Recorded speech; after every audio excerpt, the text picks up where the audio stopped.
these And he came gas back, and even though he chambers didn't have all the where military they were made to strategy, think they were he had being sent to northern China. be The deloused, resources were immense. lice He removed could from cut their off bodies. Mongolia. Was Mongolia very common.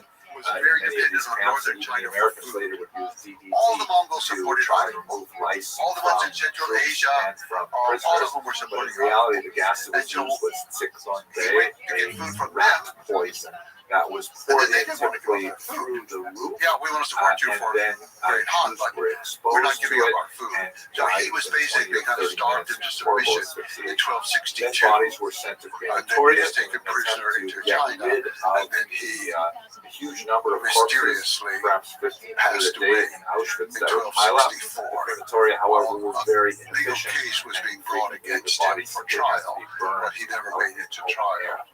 Those small number of Jews who were sent for slave labor were sent to live in barracks and labor under unimaginable conditions. Vast majority of them died within a very short period of time because they were considered disposable. But those Jews who survived the Holocaust, and the camps were typically the Jews who were not immediately processed for gassing, So the great thing left that Genghis Khan said on his deathbed, because they were sent for finish labor. conquering China. Other Jews were selected for medical experimentation, So, horribly cruel.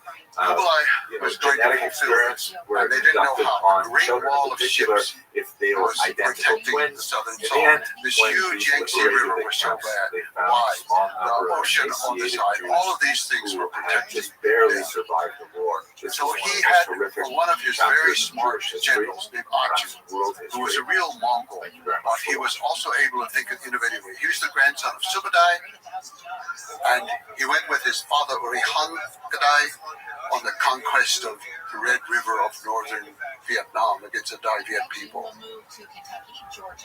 They went down the river. They were trying to surround the Chinese territory. They were going to hit them from the north, from the west, and from the south. So they went down the Red River and to conquer the Dai Viet. The Dai Viet moved their army up on the other side by boat, and then they had a whole corps of elephants. So you had the Mongols on one side of the river, and the Dai Viet forces on the other side. Urihan Gadai was a smart man, not a genius, but smart. And he already knew from campaigns in Burma that the only way to rout the elephants was with flaming arrows to the feet. That was it. But he recognized that they came up on boats. Mongols didn't like boats. They crossed the river on a goat skin. They wanted to do something organic. A boat was like a cart. A cart belonged to a woman. It was a floating cart. I am not going over on a floating cart. I'm going to ride a goat skin across the river.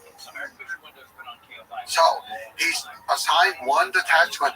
You have to burn the boats so the Dai Viet cannot escape when we rout the elephants. Well, the war battle, got started. The elephants are running wild. All kinds of chaos is going on. The group that's sent to burn the boats, they're Mongols. They want to go to war. Why burn a bunch of women's carts? It's just not, floating. So they go and join the battle. They leave the boats. Well, the Mongols won the battle, but the Dai Viet forces got on the boats and sailed back to what's now Hanoi. And then they evacuated the city, took all the food, everything out of the city, and they disappeared into the Delta. The Mongols arrived, they conquered, quote unquote, Hanoi, the capital city, and they had nothing. They had nothing. They won every battle, they lost the war. They retreated. Aju was the son of Urihan Gadai, and he saw all this happen, and he recognized the importance of water and boats, and so he knew. And he spent his time studying the Yangtze River and every little river around it and the cities. The crucial thing he saw was the cities are heavily fortified on the land side. Because invasion comes from the land, and they expect this little line of boats to protect them from the water. And so their city walls are weak. The defenses are weak on that side. That's where we have to attack. So how? They sent off to the Ilkhanate, to Persia, where Genghis Khan, his uncle, was now dead, and his cousins were ruling there, or his nephews, we would say, or cousins' nephews. So they sent over engineers to build a special kind of trebuchet, catapults. And they had to play around with it to adapt it for a boat, because they were usually made for stable ground, but they adapted it for the boat and for throwing heavy things, and also for some incendiary bombs. And they developed it. They attacked the first city, it fell. They attacked the next, it fell. They had something that was working. They worked their way down the Yangtze River, destroying city after city with this navy. And then the army would move in after the navy had broken down. So this is a catapult on a ship. Catapult on a ship, but it's we call it trebuchet for this type of catapult. This is an engineering solution for peoples who are deeply uncomfortable with boats. Yes. And they've accepted it. Yes. Now it's a great weapon. It's no longer a woman's cart. It's a bow and arrow. It is a giant bow and arrow. Yeah, it's fascinating. So that they hit them hard on the walls on the weak side, Yes. where there's no the army protection. Yes. And they conquer their way down to Hangzhou, the capital of the Southern Song. They've been in power for a long time, since 970, or now we're already into the 1270s. That's a long time. They're dissipated, they've had child effort, they've had imbeciles ruling, all kinds of things going on. And at this point, we have a child in command. But Kublai makes a very strange move. He says, okay, let's invade Japan now. What? We're fighting against the Song Dynasty. And most people ascribe it to all kinds of things, but I think there was a great logic to it. One was he had abolished his grandfather's policy of defeat and destroy until they are no more. That was the phrase that was used for their enemies. And he had replaced it with a kind of mercy policy. Try to incorporate them into your army if possible, but be merciful. He did not want to destroy, and he was not. He had a lot of defectors coming in. And because the Mongols prized people with skills, a lot of very clever people with shipbuilding and engineers, and these people were flocking to the Mongols, whereas the scholars were all hanging out in Guangzhou doing calligraphy and poetry and having contests over who could sing or paint, or I don't know what scholars do, but they were being scholars. Yes. But they're actually, I think there's a very, very good reason for invading Japan. Several. The main one was to cut off the supply of sulfur. They needed it for gunpowder in South Tang. They lost their sources in northern China when they were driven out. They got it from Japan. It was a great source. But I think there were other reasons. If they could trade, they could also perhaps flee to Japan. And they didn't want that to happen. And then there's this idea of, like, kill the chicken to scare the monkey. It's like, okay, we'll go do this, and then maybe they'll just surrender down there if they see us conquer Japan. Well, it was a total failure. You've got a bunch of ships that are mainly great on the river and will ride along the coast, and you're crossing some treacherous water there. And the Mongols basically just did not know what they were doing. Okay, you can arrive with trebuchet and you can throw grenades at the beach. It's not really going to do a lot of damage. It might scare a few horses, but you're not destroying cities. And the Japanese cities were more in. They weren't there on the beach waiting for Mongols to come invade. So he failed in that invasion. So we should say that this is the time of the samurai, right? Yeah, in Japan. Samurai. So there was never a real test of like. No, there was some fighting, and the samurai learned some very valuable things. The samurai had such a ritualized way of life. It's like the knights of Europe, coming out with armor that had to be lifted up on a crane onto a horse. It was just craziness. The samurai, almost at that point, you ride out in front of your enemy and you recite the story of your genealogy. Mongols, they have no use for that. But they're there to fight, they're there to win. But on the other hand, this was a unknown territory to them. The weather did turn against them, but I don't want to give too much credit to the weather. I really think that the Japanese defeated them. The Mongols weren't well prepared. Their ships were not very good. They were defeated in the first invasion. Did they get off the ships onto the beach? Oh, they did. They had some skirmishes or small battles on land. Yes, they did. But they didn't successfully complete them. No. So they couldn't do their usual Mongol thing. You're right. Well, see, they don't have enough horses for one thing. Yeah. And there were many tactical things that they had done incorrectly. It's the first time anybody had ever tried to have such a massive invasion. Yeah. So they're just learning the basics of what it means to have a navy. So he has failed to conquer, and he's thinking like a Mongol that he ruled those waters and lands. But he ruled the ocean. He stopped the trade. He stopped the supply. He cut off the possibility of the Song Dynasty fleeing to Japan. He won in a certain way. He lost, but he had won his objective of cutting off southern China. Also, it gave him Navy some experience with the ocean, and now they were ready to move out into the ocean around southern China. So they were closing in then Aju was in command, but actually the head command was a man named Bayan, who was a Mongol who had been raised more in Central Asia. He was perhaps born close to the Fergana Valley in that area. We're not exactly sure where he was born, but he grew up over there. And then he eventually was living in what's now Iran. When he came and he took over command of the army, he was very cosmopolitan, sophisticated, intelligent. Aju should have been in command, but Bayan recognized that, and he and Aju worked together very well. Aju knew how to fight the war. Bayan was able to negotiate things back with the capital city and handle things. So Bayan is in command. And so the generals are deserting the South Zone right and left. The artisans are all coming up to join them. Mongols get paid. The generals are loading up the boats with all the jewels, and they grab a couple of brothers to the little 5-year-old emperor, and they put them on a boat, and they're fleeing. They even deserted their own families. The generals were corrupt cowards who fled. The person left in charge was the Dowager Empress, an old lady. She had no children. Xie was her name, the Dowager Empress Xie. They said she was missing an eye. She was ugly. They called her Ugly Xie. That's what they called her at that time. She was in charge.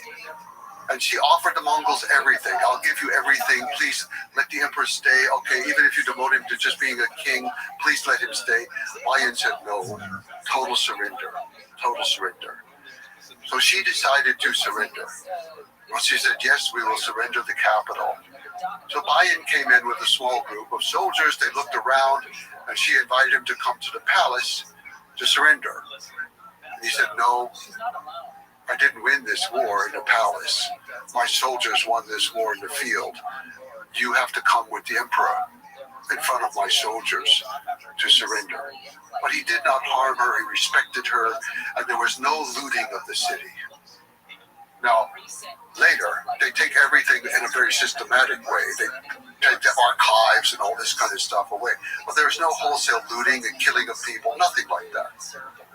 So they've taken the capital, and she comes out, she surrenders, she bows on the ground towards Beijing, and then she takes the child emperor, and they slowly make their way, she was a little bit sick and took a longer time, to Beijing, and they surrender again in a public ceremony, bowing to the Kublai Khan. He gives each of them a palace, he gives them a new title. He's trying to show the world this is the new face of Mongols.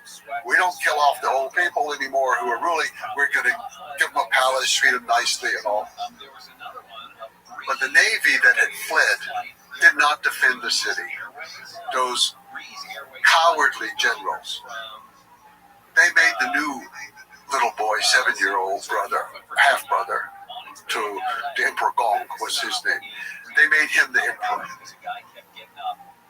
Well, they're just floating around in the ocean, losing all support from city after city. The Muslims who were controlling the trade and controlling many of the ships of that area, they were Chinese Muslims, but they were still Muslims. They switched sides to the Mongols because of the religious freedom thing and because they were merchants and their status would be raised. So the Muslims were switching over. The fleet was kind of a fleet lost without a country out there. They had some loyal supporters, some places. They dropped the emperor in the ocean. How do you drop the emperor in the ocean? They accidentally spilled him in the ocean, and then they fished him out, but he died. So fortunately, they had one more 7-year-old half-brother.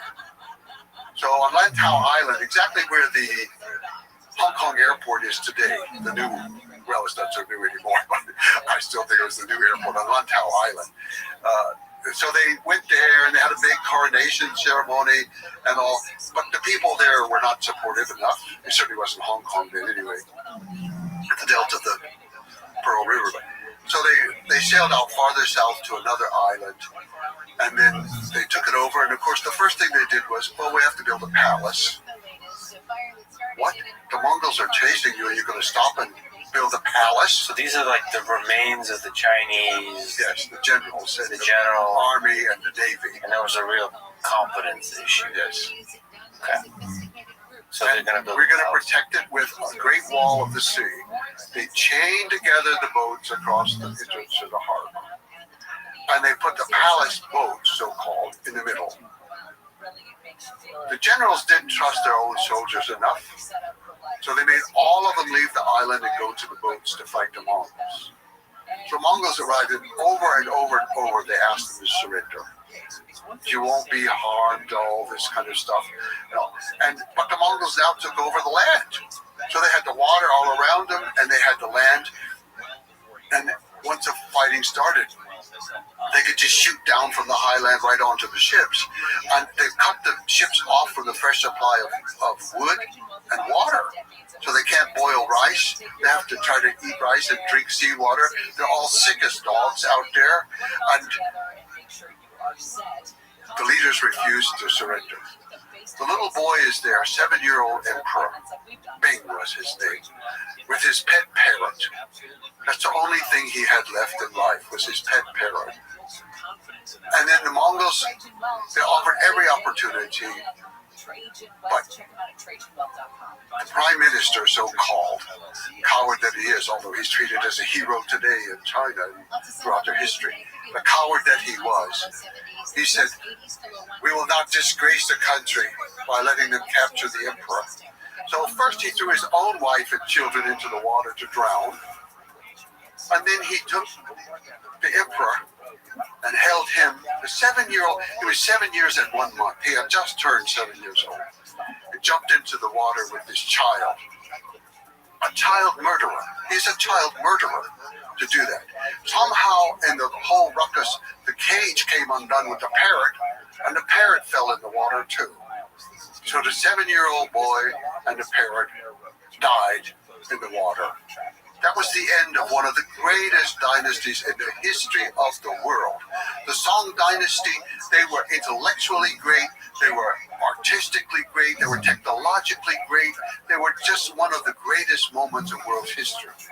And it ends with this coward killing a child and his pet parrot in order to save the honor that was betrayed by this woman.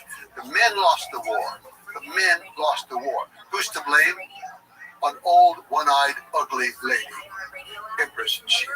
Well, the bigger picture there is probably is become the institutions became corrupt and stale, and the army weakened, and the politician class probably have lost their skill and competence at ruling and all that kind of stuff. All that is true, and the Chinese summarize that with losing the mandate of heaven. Right. I mean, everybody has their perspective. Maybe if the way you told the story has a very kind of objective sort of way of revealing the absurdity and the cowardice of it. But there's probably the Chinese perspective that they tell the story in some kind like maintained honor to the last moment. They very often, most scholars depict Empress Xie as the traitor to the country. And I say, no, that boy lived on for another 45 years. And so she did not betray the country. She protected the emperor that she was supposed to protect. It was the man who killed the child emperor, who killed young Bing. So what was the lasting impact of Kublai Khan unifying China? Well, yes, first of all, he had unified China in the largest sense of the word, with Korea, Tibet, Manchuria, Mongolia, part of Central Asia. He had unified it. But he did so at the expense of his empire. They didn't recognize him as the great emperor. There was great opposition from the Golden Horde of Russia, and also from the central region, which is called the Chagatai, the descendants of Sagade, the second son, the Chagatai Empire, and then from the Ilkhanate of Persia. These are the different sort of fracturings of the Mongols. The sons of Genghis Khan. Yeah. And only the Ilkhanate was still loyal to him. But they're so far away. Yeah. But now he has a navy. But this is, even the 4 pieces, the whole thing is gigantic, and even the pieces are gigantic. So, it's very hard to keep an empire of this size together. Yes. But he had China, it was unified under him. And then he sent out the first expedition to sail directly to Persia. There had been trade all throughout thousands of years, but it was usually port to port. You know, different merchants trading goods. No, he organized a great fleet to send a queen or princess to become queen in the Ilkhanate, to marry the Ilkhan of Persia. It's Persia and Azerbaijan and Armenia and Iraq and part of Syria, all of that area. So he organized this, and it so happened that Marco Polo was ready to go home because they knew Kublai Khan was about to die. In fact, he only had about 1 year left to live. And they wanted to get their riches out before. They didn't know what's going to happen. This is a new dynasty. They've been in total control of China for one generation, and they didn't know what was going to happen. And also, just before that, there had been a bad time because Kublai Khan had tried to invade Japan a second time, and he had failed a second time. And the second time, I think, again, he had a practical purpose, and that was he had this whole huge Song army, and now he's the new enlightened Mongol who doesn't slaughter. So what's he going to do? They're not reliable, they're not safe. So he sends a bunch of them up into the Amur River, of what's now the Russian Far East, or we call Siberian English, but the Russian Far East, Amur River. He sent expeditions up into Tibet exploring options up there, but there wasn't enough room or enough agricultural area for a huge military colony.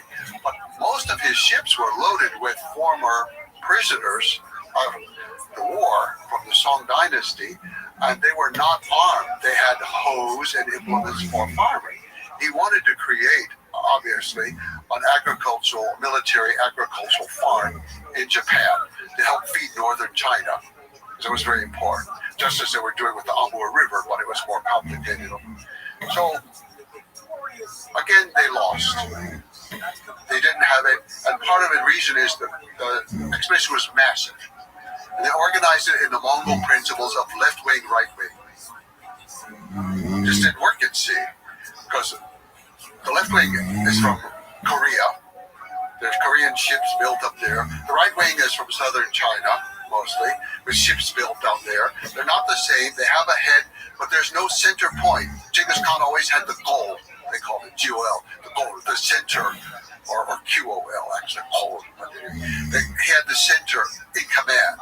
No, he sent the two without a clear. They were arguing with each other, not cooperating, not helping each other, sabotaging each other. They get there, and once again, they have the same problems, even though they've come with lots of grenades this time. Again, the grenades are exploding.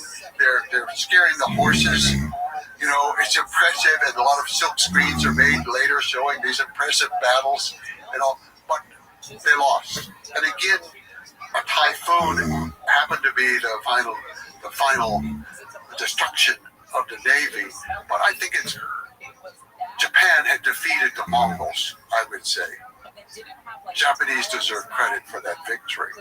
And then the sinking of the ships was more caused by the typhoon. But already the Japanese had developed good strategies while the Mongols had been away. They knew how the Mongols fought. And they knew that at night they could fire flaming arrows at the ships, set them on fire, and they were doing great damage. So again, Kublai Khan lost the invasion of Japan. But the soldiers were gone. They drowned. He didn't kill them off, was his deliberate plan, but the problem was solved. It's one of those ironies of history that it's hard to quite understand. So this had happened, but then Kublai Khan was coming to near the end of life, and Marco Polo and those wanted to get out. They're ready to go, and Kublai Khan allowed them to sail on this expedition with Huxjin was her name, the Princess Huxjin, to go to Hormuz. And so they went, and that began a whole system of trade back and forth, back and forth. Kublai Khan died soon after that, his grandson, who's not so well respected in history because he's often called a drunk, but his name was Timur Encetu. But he was a drunk when he was young, but his grandfather had him caned a couple times in public, and he cured him of drinking. And actually, he was not a drunk later on. And he knew reassemble the Mongol Empire. He did. The Golden Horde declared loyalty to him, recognized him as Great Han, as emperor of the whole empire. The Chagatai of Central Asia, they declared loyalty to him. The Ilkhanate was already loyal to him. They all declared loyalty. He had reassembled the empire, and he had the greatest navy in the world, and he sent out envoys to every place they had attacked or traded with to say, that era is over. We're no longer attacking anybody. We're changing from conquest to commerce. We want to trade with you. Come to China. Bring your goods. We're going to trade with you. He instituted, it was short, unfortunately, it didn't last forever. I wish it could have. But it was a great era of the exchange of all kinds of things, going back and forth, all the way to Africa, because from Hormuz, they had a connection to Somaliland, and some people say Kenya already at that time, I'm not sure, but very wide, very wide. So technically he ruled over the largest size the Mongol Empire ever had. Yes, but actually, the Golden Horde of Russia, they were quite independent by now, and he let them be independent, but they were loyal to him. And they were still exchanging back and forth all kinds of things. So there were Ossetian soldiers in China. They had a whole contingent of Ossetian soldiers there, and from Russia, from the Caucasus areas of Russia. And how do they communicate? Are they using like the postal service? Like you have to literally deliver the letters? Over time, those groups started intermarrying with they were allowed to intermarry. The Chinese were not, but they were intermarrying with Mongols, and they were switching to Mongolian language slowly. At first, I don't know. It's not clear. But again, Kublai Khan, thinking in this internationalist way, said, okay, we need a new alphabet for the world. Everybody in the world writes with one alphabet. Chinese, Mongolian, Russian, Arabic, everything. It didn't work. But he tried it for a while, and some inscriptions are still there to this day. We should maybe briefly mention Marco Polo that you talked about. So he is this now famous explorer that traversed the continent, the Silk Road, and then stayed with Kublai Khan for a while. And I guess is one of the primary documenters of everything that's been going on. Is there something else interesting to say about Marco Polo and about his interaction with Kublai Khan? I like Marco Polo. I use his work a lot. I find him very reliable, and the areas where he's not reliable, you can kind of tell because he wasn't there. But the places he was, he reported a lot of stuff, and so I'm very much indebted to him for a lot of things. Because with something like the Princess Hukjin, and also another fighting princess from Central Asia named Kutulu, he wrote about that. But I also needed other sources, so I found if I could find Chinese sources or Arab sources or something else or Persian to support it, then I really felt a lot of confidence with him over time. But pieces were romanticized, and you have to always discount it, but he's very good. However, I believe the best work written about Marco Polo, aside from his own book, which was actually written by Rustichello, dictated in prison in Genoa, In the 20th century, Eugene O'Neill wrote a play that became a comedy on Broadway called Marco Millions. That was both a play on what he was called El Milione, a million, because he talked about cities of millions of people and about money in the millions and things that people in Europe just couldn't believe could happen. He then published his whole play as a book to show people what he really meant. And it was an ironic look at capitalism, because this is 20th century already, versus the idea of like a philosopher king, which he saw in Kublai Khan. And so Marco Polo becomes a symbol of capitalism, not at its worst, but at its most basic. And that is like the princess in the story. This is not in real life, but this is in the play written by Eugene O'Neill. I think it captures a lot. The Princess Hookchin says, Marco is an excellent judge of quantity. And there are things like that. And then in the play, Bayan, the great general, he talks with Kublai Khan, and he said, look, these people are dangerous from the West. We should go conquer them now while we can. Kublai Khan tells Bayan, again in the play, this is fiction, he tells Bayan, they are not worth conquering. And if we conquer them, we will become like them. And he said, Marco Polo has been in our land. He has seen everything. He has learned nothing. He has seen everything. He understands nothing. For me, this was such an important moment in the history of the world, symbolically, with Marco Polo and Kublai Khan, the coming together of two worlds. It could have gone a different way. It could have gone a different way. And it's not that I'm anti-capitalist, I'm pro-capitalist, but the way so many things worked out, it was a misstep in history. Maybe we took the wrong step at that moment. And we could have learned more from cooperation. They didn't quite integrate successfully. No. But today, we've returned to that, I think. The East and the West are confronting each other again on more equal terms. For a long time, the West was so dominant and the East was so downtrodden by colonialism and other things, and internal rot and other things.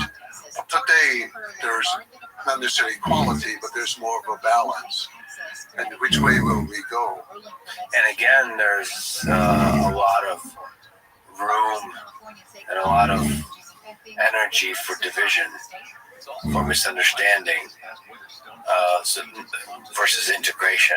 Like the East is demonized in the West, and one of the great regrets I have that I hope to alleviate is just how little I understand China in the East. It's just sort of not just from kind of economics, but politics, reading a few books, but like the way you've understood and felt the Mongolian steppe, like understand the Chinese people in that way, because it does feel like from that understanding there could be integration of ideas.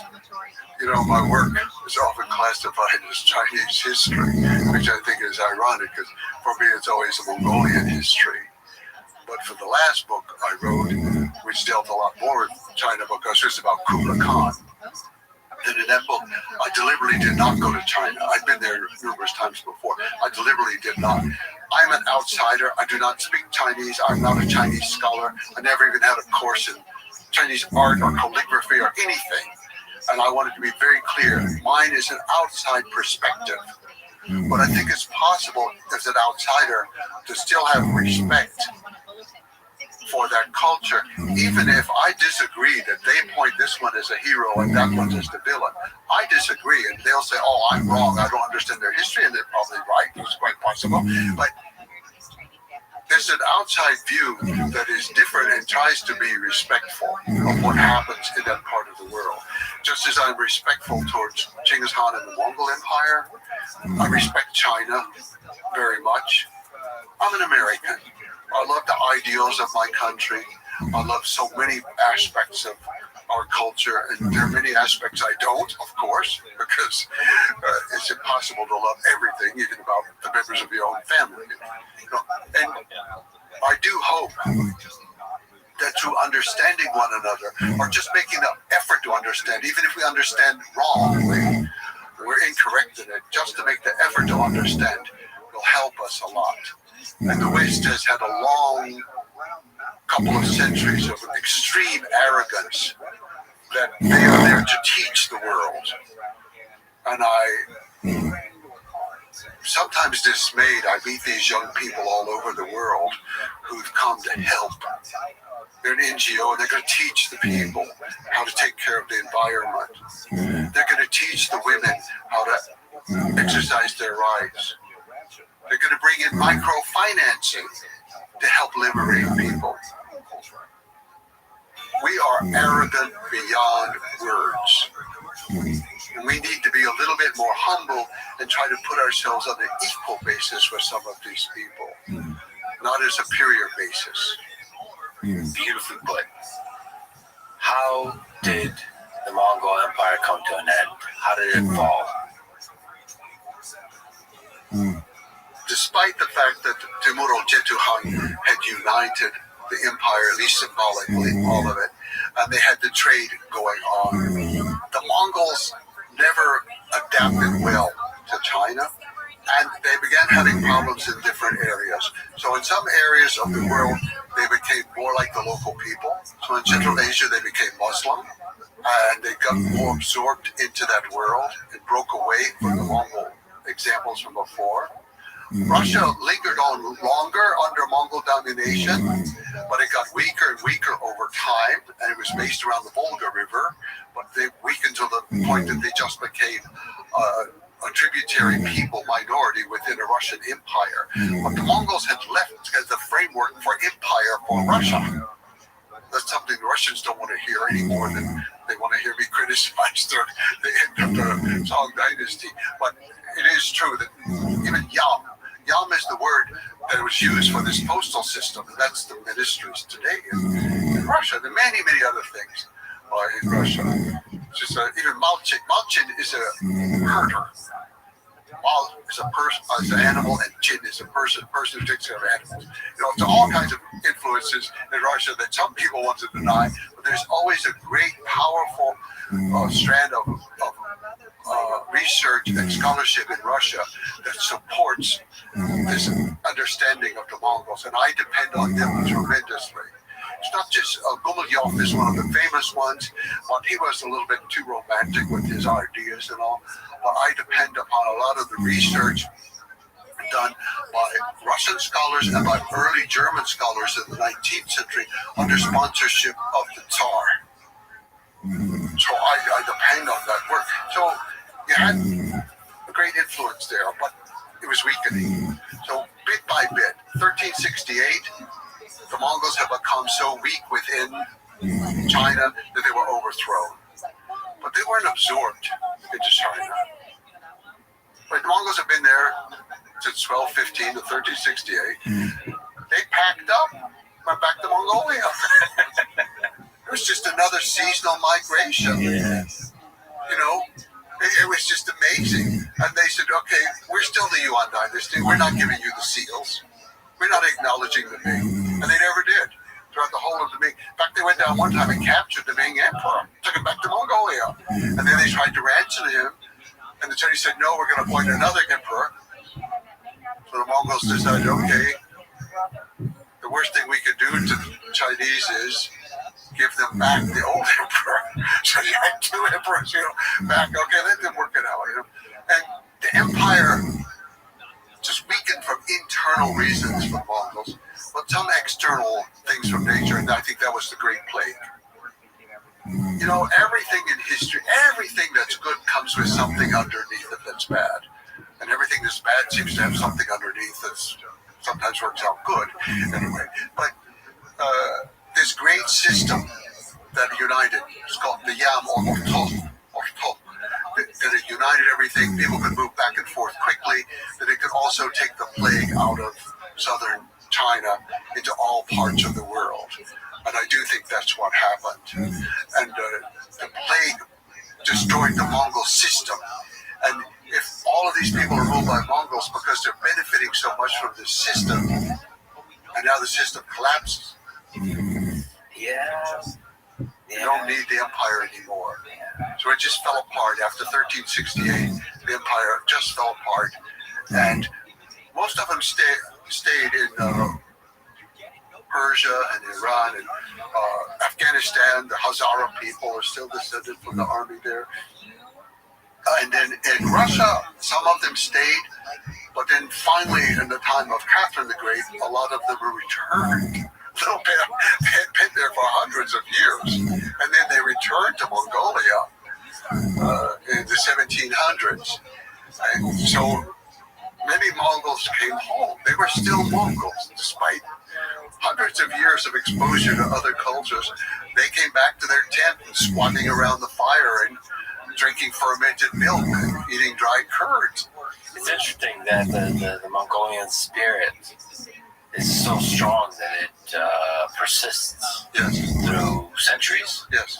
And they just return right back on the horse, riding in the open steppe. Yeah. Well, it was actually very difficult because they were a little bit lazy and they weren't so good with doing the task. And so it became difficult actually to support so many people coming home and eating up all the animals. The Mongols in China had been used to just eating. They hadn't been producing much for 150 years. So just to return to Genghis Khan, we talked about Dan Carlin, and Dan Carlin said that Genghis Khan's army was the greatest military force in history. And many other historians agree that before rifles came into popular use, Genghis Khan would basically beat every single army, including Napoleon.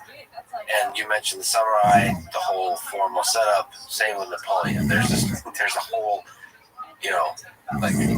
several hours to set up the chess pieces on the military board. I mean, you can just imagine what Genghis Khan and the dynamism, the speed of everything, what that would do to Napoleon.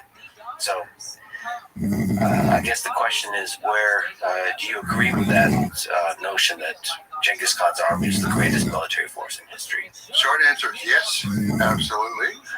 No other power in the history of the world has conquered Russia and China and Persia and Central Asia and Turkey and Korea.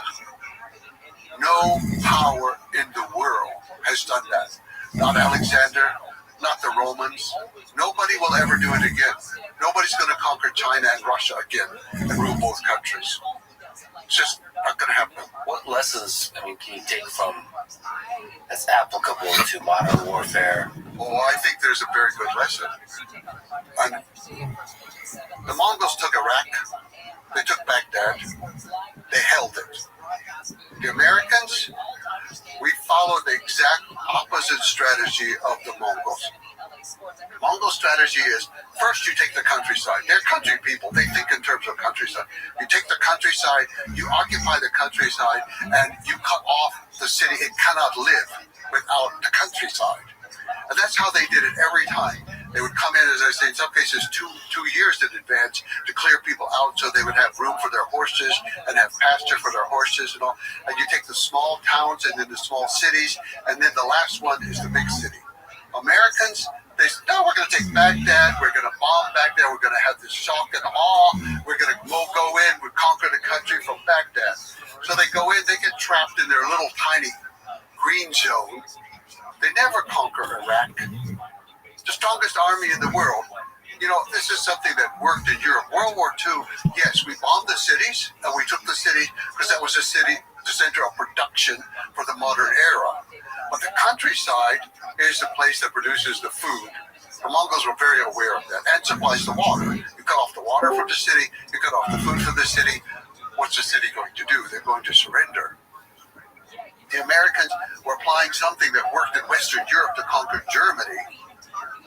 It did not work to conquer Iraq or Vietnam or even Northern Korea or Cambodia or Laos or Syria or God knows, it worked only in Grenada. I think that's the only, in my lifetime, that's the only successful war we had. Lasted a couple of hours. We went in, conquered the little tiny island.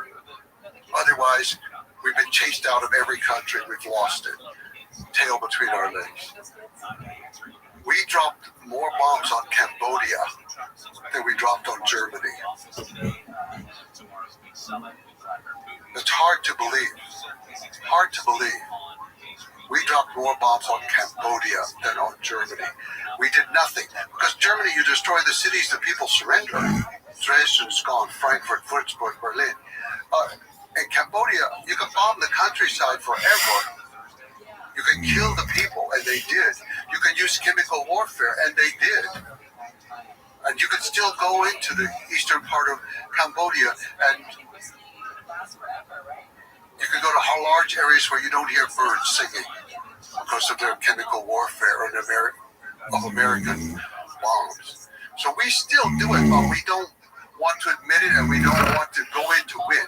In World War II, the Americans did have unconditional surrender. Well, I mean, you can support the war, not support the war. We did it right, we did it wrong. These are all issues that people can argue. But we had a clear policy. We go into Afghanistan, we're fighting terror. We're going to bring democracy. We're going to free the women. What? It was absolute sheer insanity, the things that we did. And we kill people. Not only did we use chemical warfare and kill a lot of people in Vietnam and Laos and Cambodia, we killed American soldiers. We killed American soldiers, and my father was one. He died from Agent Orange disease. Oh, but that doesn't count. He didn't die on the battlefield, and we didn't mean to kill him. It doesn't count. Modern warfare is brutal, and we just paper over it sometimes, you know? Can you explain Agent Orange? It was designed to kill all vegetation. This is going to be a humane way. We're going to kill all the vegetation in the jungle, and that way they can stop moving the army through the jungle, and they can stop the supplies from coming. That was the American strategy. Yeah. Henry Kissinger, Nobel Prize winner. He is now resting in hell. This is exactly where he belongs for what he did to Vietnam, Laos, and Cambodia. The bombing was just absolutely horrendous. So Agent Orange comes in, they defoliate, which means they wiped out the crops, so people are starving, literally, in the case of Cambodia, starving to death. The animals are being killed, and deformed children are being born to this day. And American soldiers died by the thousands, not immediately, not on the battlefield, not right there. They go home, they have the disease, they linger, they take the whole family down with them in an emotional trauma of becoming slowly paralyzed and dying.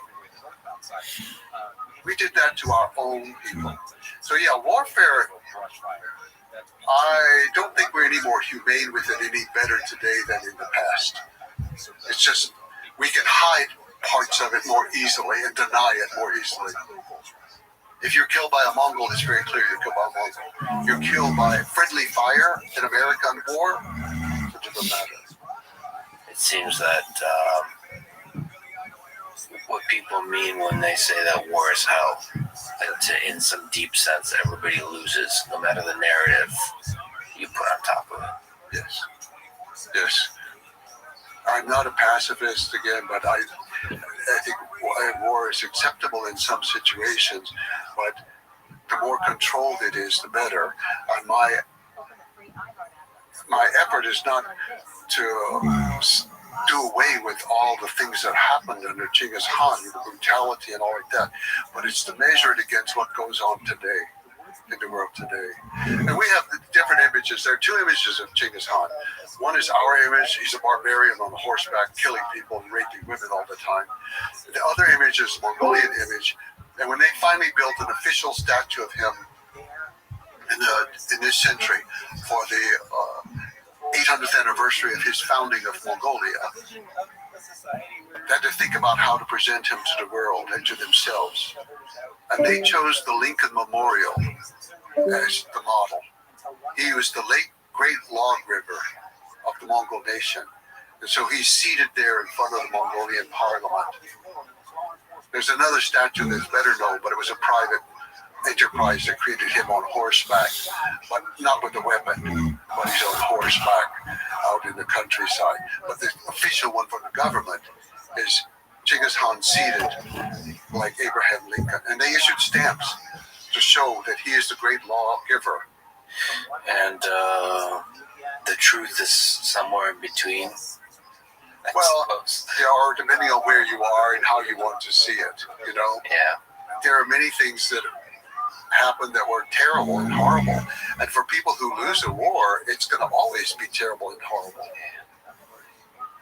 Let's return back to Genghis Khan's life and the end of it. How and where did he die?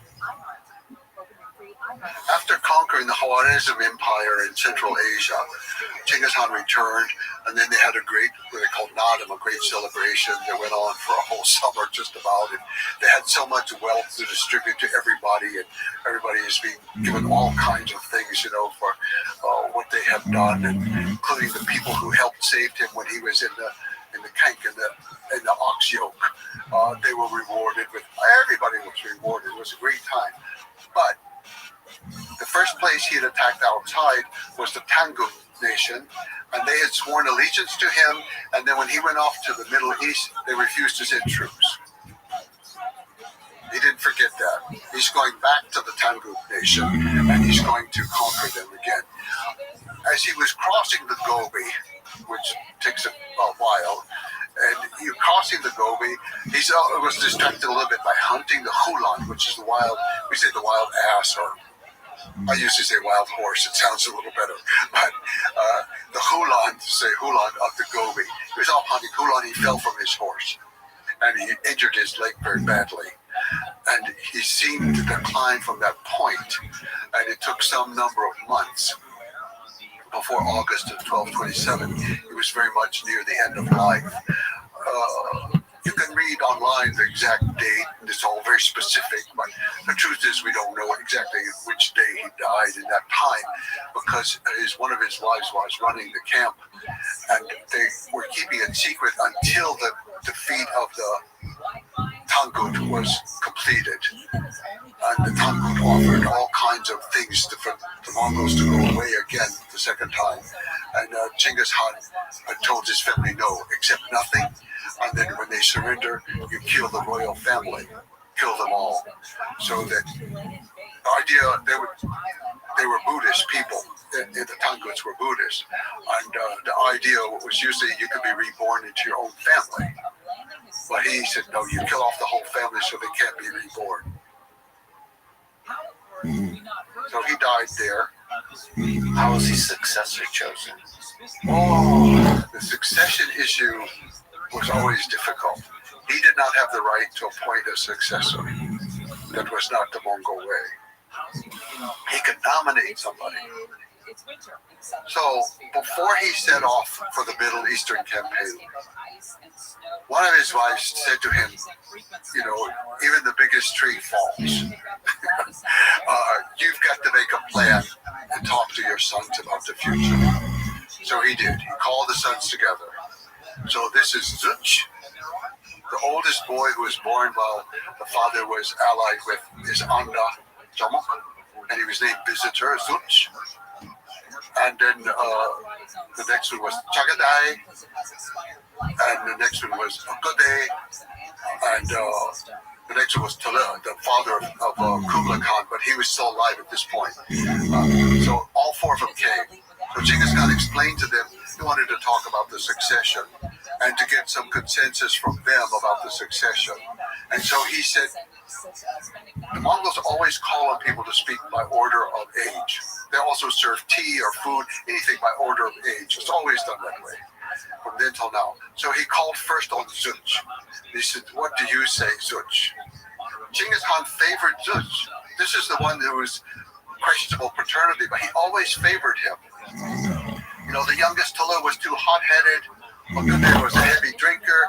Chagade was very rigid about the law of the Mongols, but he seemed to favor Zuch as a more reasonable, good warrior, but reasonable person. But he called him Zuch, my son, speak. Chagade, the second one, who believed in Mongol law, supposedly, he jumped up and he said, this is when he accused his father of all kinds of things. He said, how can you call on this Mongol, this merchant bastard? If you call on him first, that means you want him to be the great Khan. He should not be the great Khan of the Mongol Empire. It is Mongol Empire, not on and on. You can imagine kind of scene. Well, Genghis Khan is the greatest ruler in the world. He's sitting there being lectured by his second son, And this is when he gave that impassioned speech to his. Actually, the way the secret history it makes it look like it was his assistant speaker who said it, because very often the great power doesn't say the words directly. They let somebody else say them for them, have a spokesperson. But anyway, I think it was his words, and I think he said them on that day. That's what I think of this business of you do not know, you are not there. You know, the stars were moving in the sky, the heaven was turning around, the earth was turning over. You do not know who loved who. You do not know who your mother loved. You do not know what your mother did. And if I say he is my son, who are you to say he is not my son? By the way, pretty just really high integrity, really respectable to do that. To have that respect and honor his wife in this way, and his son in this way, is really powerful. I believe that. I don't know if she was alive at this point or not. We do not have the death recorded. Mongols are not good at recording death. They don't. They usually just say somebody finished their age, or they have some euphemism for it. But he made that impassioned speech, and Sagade had to submit. And he said, yes, you are our father, and we accept what you say. But a deer shot with words cannot be loaded on a horse. A deer shot with words cannot be. So, Genghis Khan knew. So he said to the boys, he was middle-aged men, they're not boys, but he said to the men, what do you want to do? What do you want to do? And he said, I don't favor Sagade because of his attitude and the situation. And Kalo is still hot-headed, and he actually ended up being drunk and dying early. So, but the other guys, they said, well, a good day. They chose him because he was the most generous and bon vivant. He was very party and drinking every time. And one time, Chikihutuk, the great judge who wrote The Secret History, Chikihutuk was sleeping on a cart one time. For whatever reason, I don't know what. I think he also had passed out drunk, perhaps. But Agade came out drunk and grabbed him up and pulled him back into the party. Agade was a party guy. And so he was chosen as the next great Han of the Mongol Empire. But fortunately, there was sort of a plan B, and that Genghis Khan had set up very powerful women, his daughters, but also he had chosen wives for each of his sons. Very, very capable wives. And for Agade, he had a wife who wasn't even his first wife. The first wife would usually be somebody closer by a certain clan or something. But he had a very intelligent woman named Dorchin. And then she was more or less ruling in his last few years. And then after he died, she ruled an empire in her own name. She was the ruler of the greatest empire in the world ever ruled by a woman. It's incredible, the genius of Genghis to set it up that way. Yes. And to not, there's probably very widespread discrimination of women at that time. And to have not care about any of that and just making the right decision for what it will keep the empire together. Dorchin was, actually there was peace. She stopped all campaigns. There was peace during her time. And the women, such as Dorchin and others, were extremely into economics and trade and running these, they had these private corporations called Orthok. She was running her Orthok and everything. So she became much more interested in the economics of the trade and running the empire. And it was a time of peace, and she recognized that peace was better for trade. It was better. And so it was a peaceful time. But like all of us, we have our weak points, and she favored a worthless son to become the successor. None of the sons actually were great, but Agade had favored another. But anyway, she favored Guyuk, her son, and so she arranged to have him made the great emperor while she was still alive. She had her primary minister was also a woman named Fatima from the Middle East, and unfortunately, Guyuk organized a purge of her court. and killed off a lot of these people who had been supporting her. And a lot of them were Muslims. And he killed off a lot. And then he was going to march against the Golden Horde because they weren't supporting him. So he set off and he died. He was only in office for 18 months. And he was gone. And then his wife took over, Olga Kamish. Unfortunately, she was not capable as her mother-in-law, Dorothy. Olga Kamish was a bit greedy, and she didn't start any new wars, but she just kind of messed up things, and she didn't rule for too long. And this is why Kublai Khan's mother, Sorokhtani, was able to have a revolution. She united with the Golden Horde. She was on one end on China. She had northern China. The Golden Horde had Russia. The two of them united against the center, and they overthrew Olga Kamish, and she put her son Mon Khan in, who was succeeded by Kublai.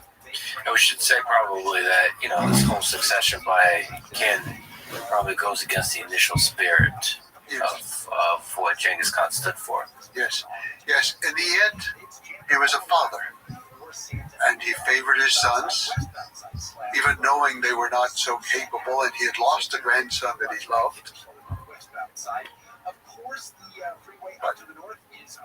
But he organized it, though, as what we call today almost a corporation. All lands belong to everybody in the family. Everybody.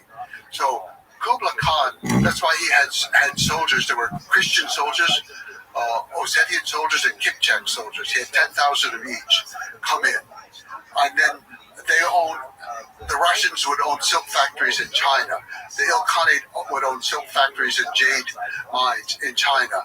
The people in China, the Mongols, they would own villages in Persia and in Iran. So he organized it all. Everything was owned by the entire clan. It didn't last too long like that because of the divisions that developed. So the Great Khan was primarily in charge of conquering and expanding the land so they had more lands to own. That was going to be the job. And Kublai Khan fulfilled it. Mon Khan to some extent fulfilled it. But good they did. Greek did not. This family ruling the land, all the different territories. Yeah, and they weakened with every generation. Yeah. Every generation. But that reminds me of a very popular idea about Genghis Khan, articulated in a 2003 paper titled The Genetic Legacy of the Mongols. So that paper has a finding that estimates that 0.5% of the world's male population is direct descendants of Genghis Khan. I've heard you kind of be a little bit skeptical of this paper, but I actually really like its findings. I talked to a good friend of mine, Manolis Kellis, who's a biologist, computational biologist and geneticist, and he likes the paper as well. I find it really convincing, but I think your skepticism has to do not necessarily with the paper's contents, but more the implication that it speaks to, like, the thing that maybe the people who think of Genghis Khan as a brutal barbarian assume that the reason is 0.5% of the population is because of some institutionalized mass rape conducted by Genghis Khan. But to me, and we actually spoke about this, you can't get those kinds of numbers with rape. If you want for the empire to propagate the gene, if you are a person that wants to propagate the genes, you would make sure that all the lands you conquer are stable, flourishing, and happy. And so actually what this is much better explained in the paper. It indicates this. It's better explained by it was of high value, like social status value, to be associated with the lineage of Genghis Khan. And so that means that for many generations, people loved the Great Khan, the Genghis Khan. And so in that sense, given how vast the land was, all the transformational effects it has on trade, on culture, and so on, it makes total sense. In fact, the 0.5%, just so people understand, is just male descendants. The way it works That means, if this paper is at all correct in its estimate, that the number of people descendant, not direct male descendants, but the way trees work is like there's women on each step. So the number of descendants could be much larger than that. So I think that's pretty interesting. And I think there's singular figures like this in history, but none like Genghis. It's interesting. It's fun. Where did they get the DNA of Genghis Khan? Oh, yes. So one of the criticism you have is like, well, they don't have one shred of scientific. They're supposed to be scientific. No, they found that a bunch of people are connected. Yes. And then they... No. To one person. Yes, but they choose Genghis Khan. Right. There's no evidence that it was from him. No evidence. It's from that time. It's one person. But from that time or 200 years before? It could be 200 years before. Yes. See, I mean, actually, I would like for it to be true in a certain way. I would. And I do think there is a truth there. I think that by attaching it to the name of Genghis Khan, they've done a disservice to themselves, but it gets a lot of publicity, a lot more funding, and it's exciting, and so on. But I think it's to that Mongol experience. But Genghis Khan's descendants were almost everyone categorized and recorded. I mean, he's the largest conqueror in the world. You do not have just children popping up all over the place. He had 4 wives all the time. He had children with 2 of them. Just not a lot of descendants. We know mostly who they are for many generations. His brother Hasser had many more children than he did. Many more. And they caused a lot of problems later on for the empire too by rivaling the power. So it could be that one of these other people, Modern Char the Fool, could have been the origin of this. It could have been back well before Genghis Khan. I just don't believe in Mongolia today. We have nobody who claims descent from Genghis Khan. Well, claims is a different thing than biology, right? So so the reason I say this is this methodology is pretty solid. Oh, I believe that they found some connection of people. Yeah, but they have no evidence that it's really connected to Genghis Khan. I think it may be tangentially connected to him. Yeah, but it's somebody from the Mongolia region. Yeah, I think that's quite possible.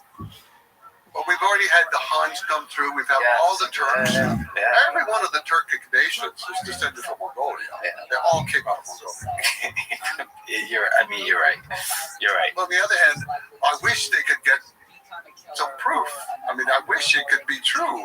Yeah. I just can't believe it the way it is. We have no DNA. Nobody knows where he went. They don't know where he's buried. Okay, Genghis Khan said, "Let my body go. Let my nation live." And he chose to be buried in an unmarked grave.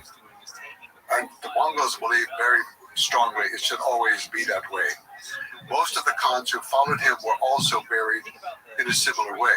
The Chinese emperors, were buried in very elaborate tombs, but not the Yuan dynasty. No. And so Kublai Khan was buried back with his grandfather in an anonymous grave. And not everyone, like Goik died when he was on campaign towards Russia. He was died out there.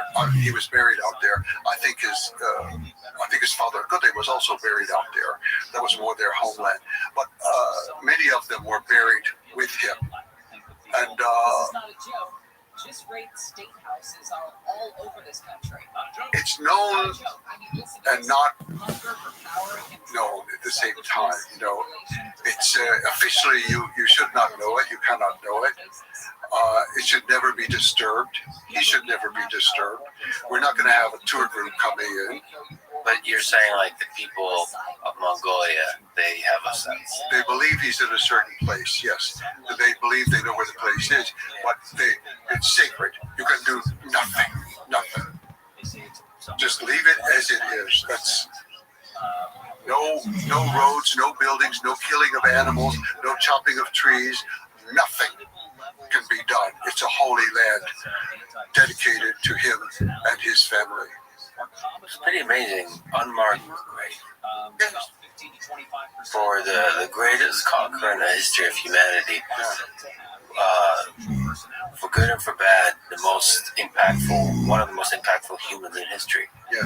I believe in his thing about let my nation live. And I say to people, they ask me, well, what did he look like? And I say, well, the portrait was painted 50 years later by somebody who never saw him. And actually, if you look at the portrait of Kublai Khan and Genghis Khan, they look alike, except one's old and one's younger.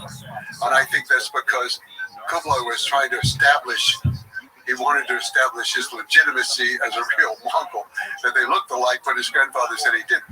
And then Ukhdai Khan and Khan looked different. They looked different. So there was nothing. But I say, if you want to see the face of Genghis Khan, walk in any year in Mongolia, the first challenge you see, that's the face of Genghis Khan. It's his nation. He created that nation. That's his face. Does that make you sad that there's no, from his time, capturing of his image, that he really made himself sort of disappear into the lab? Does that make you sad? No, not at all. No, because he's everywhere. When you have these clans that are still operating in Afghanistan, and the Russians are still using the YAM system, there are many aspects of him that are out there in the world. And I think I find personally inspiration the same way that Thomas Jefferson did.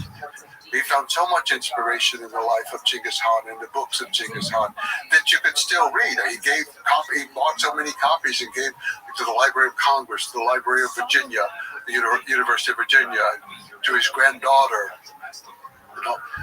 These ideas live on, and we still have not fulfilled them. We do not have religious freedom. We do not have the protections for women. We do not have the protections for envoys and ambassadors. The ideas live on, and the rulers do not live as the common people. They eat the same food, wear the same clothes, sleep in the same, not bed in his case, but sleep in the same situation and simple home. No. I have tremendous respect for leaders that live just as the people who they lead. It's mostly not done, but when it is, just infinite respect for that. That is the way. What lessons can we learn from Genghis Khan that apply to the modern world? You've already said religious freedom, some of these ideas. Well, I think his policy ideas, I think, are important. We can still learn from that about protection of diplomats, not buying and selling women, not kidnapping women, and having religious freedom of individuals. But also, he had interesting things. He had tax-free status for all religions, all physicians, and all teachers. They didn't pay taxes in his empire. As a former teacher, I embrace that idea out of pure greed and self-interest. But it's not to me the idea of saving the money. It's the idea of focusing on that as something important for the society. He didn't say tax-free for any other category of people, as I recall, just for those. And he's highlighting the health of the people, the education of the people, and the spirit of the people, the spiritual. That's very important. That's a profound approach to life. And so these are policies, and I'm not advocating so much the policies, but I think some of the general principles of being willing to learn from our mistakes. Admit your mistake to yourself, correct it, and go on with your life. All of us say it's important, but we don't do it for the most part. We don't learn from our failures as much as we think. The other idea of promoting people on ability, I think that's certainly an idea that is very valuable, not in the simple way of meritocracy that we've done it with, if you pass the exam with this score, you get this or that, but really evaluating people and their ability. I think it's a very good thing, not the only thing, but I think it's very important. And even though he failed in the end in his own life and he turned power over to his sons and his family, it's a principle that he lived by most of his life, and we can learn from that principle. other thing I think is just his global feel for the world, his global understanding. Here was a man who had no education in any formal sense. And he had this sense that the world should be united. We should have things that unite all people. Everybody should have their own law, but there should be a higher law of heaven that governs people. You know, and this later was translated, everybody should have their own language, but they all write the same alphabet by Kublai Khan. It didn't work. Or his idea, he tried to impose the use of paper currency in Iran, the Persian Ilkhanate, Chinese paper money. It didn't work. The people there weren't used to it.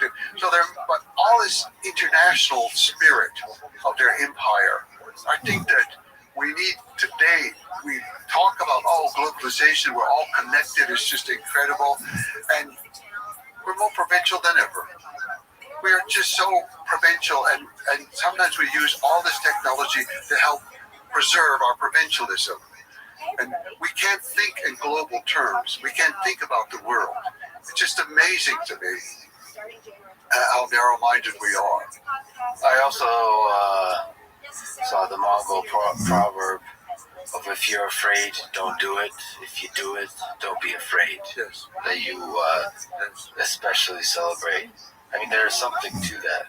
This, in many ways, Genghis Khan is a representation of a person, like of a self-made man. That person from nothing willed an entire empire into existence. And everything against him that you could think of. Your own family deserting you, your father dying at an early age, all these things like that. But as Jamukha said, he had a good mother and he had a good wife. And there were many crucial points at which it was either his mother or his wife who made the deciding point.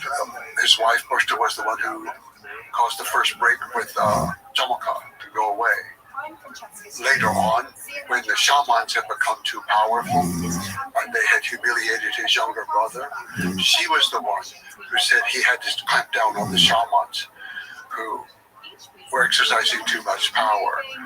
And she guided him a lot. It cannot be understated how important critical women are in the story of the Mongol Empire. Yes. It's fascinating. Yes. Sometimes we say they're not behind the scenes because they're always out front. The Mongol court, they always sat up front. They were always out front. And this horrified the Chinese, who were very good Confucians. It horrified the Muslims. It horrified the Christians. They didn't know what to. They said the women even drink in public. Okay, yeah, they drink in public. You know, they do what with it. So sometimes it was like that, but other times it's with Dorjin. She's actually the ruler. Or the case of his daughters, such as Malachi Bek, who ruled over a part of northern China called the Ongu people, and the other daughters who ruled over different. They ruled in their own names. And he's very. This is something about the secret history that upset me. I get to chapter. All the sections are numbered. I get to chapter or section 215. There's only half a sentence left. In 214, he's just awarded a girl. He calls his daughter, so she's probably planned on that. She lives with his mother at this point. His youngest son Talo is only 4 years old. A Tatar comes and the mother Erlu gives him food because you food everybody. He realizes this is the mother of Genghis Khan and that's the child of Genghis Khan. He grabs him up and kidnaps him and runs out and he's holding the child in one hand and he's pulling out a knife with another hand. Al-Thani raced out and she grabbed his arm and held it down. And two men, Jeb and Jeb, they were back behind the gear slaughtering an ox with an axe because that's you have to do it in the shade behind the gear. That's you don't do it in the light. And so they were back there doing that. So they raced out with an axe and they killed the man. And so then Genghis Khan was awarding everybody for all their great deeds. And Jelamet and Jeb, they wanted to be rewarded for saving the life of Talo. He said, no, you killed the Tatar. Al-Thani saved his life because she held the hand that had the knife until you got there to kill him. She saved it, and now we reward her. So he's finished that story in 2:14. He gets to 2:15. He says that now let us reward our daughters. It's actually only a phrase of that's I said it's a complete sentence, but it's not quite complete. The rest is gone. Cut out. It's missing. And I was just so, and I looked at all these different translations of how the different languages, and most often they translate it as, and now let us marry our daughters. Oh no. He was very clear in his wedding speeches to his daughters. I give these people to you to rule. You have 3 husbands. You have your honor, you have your nation, and you have the man that I give to you. But the man I give to you goes in the army with me and makes his children stay here and rule the people. Brilliant. The Chinese, when they arrived in the court of Al-Thani, they didn't know what to think. There she is ruling this area of the Hongkong people. And they said, well, she can read and write, and she's the supreme judge, and she doesn't allow any death sentence without her permission. And but they didn't say which languages she could read and write. That has really puzzled me a lot. So you're saying the secret history, as we have gotten access to, has been edited to remove the significance of women, even though they're still there. In that case, I mean, other cases with his mother, they did not and all. But I think in that case, because what happened is most of these women had few offspring because their husband was gone to war. And Al-Thani, of course, she married several times. Sometimes, the sons of the last one, But they were going off to war and they weren't reproducing. There only one, Tsetchikan, who was ruling in Siberia.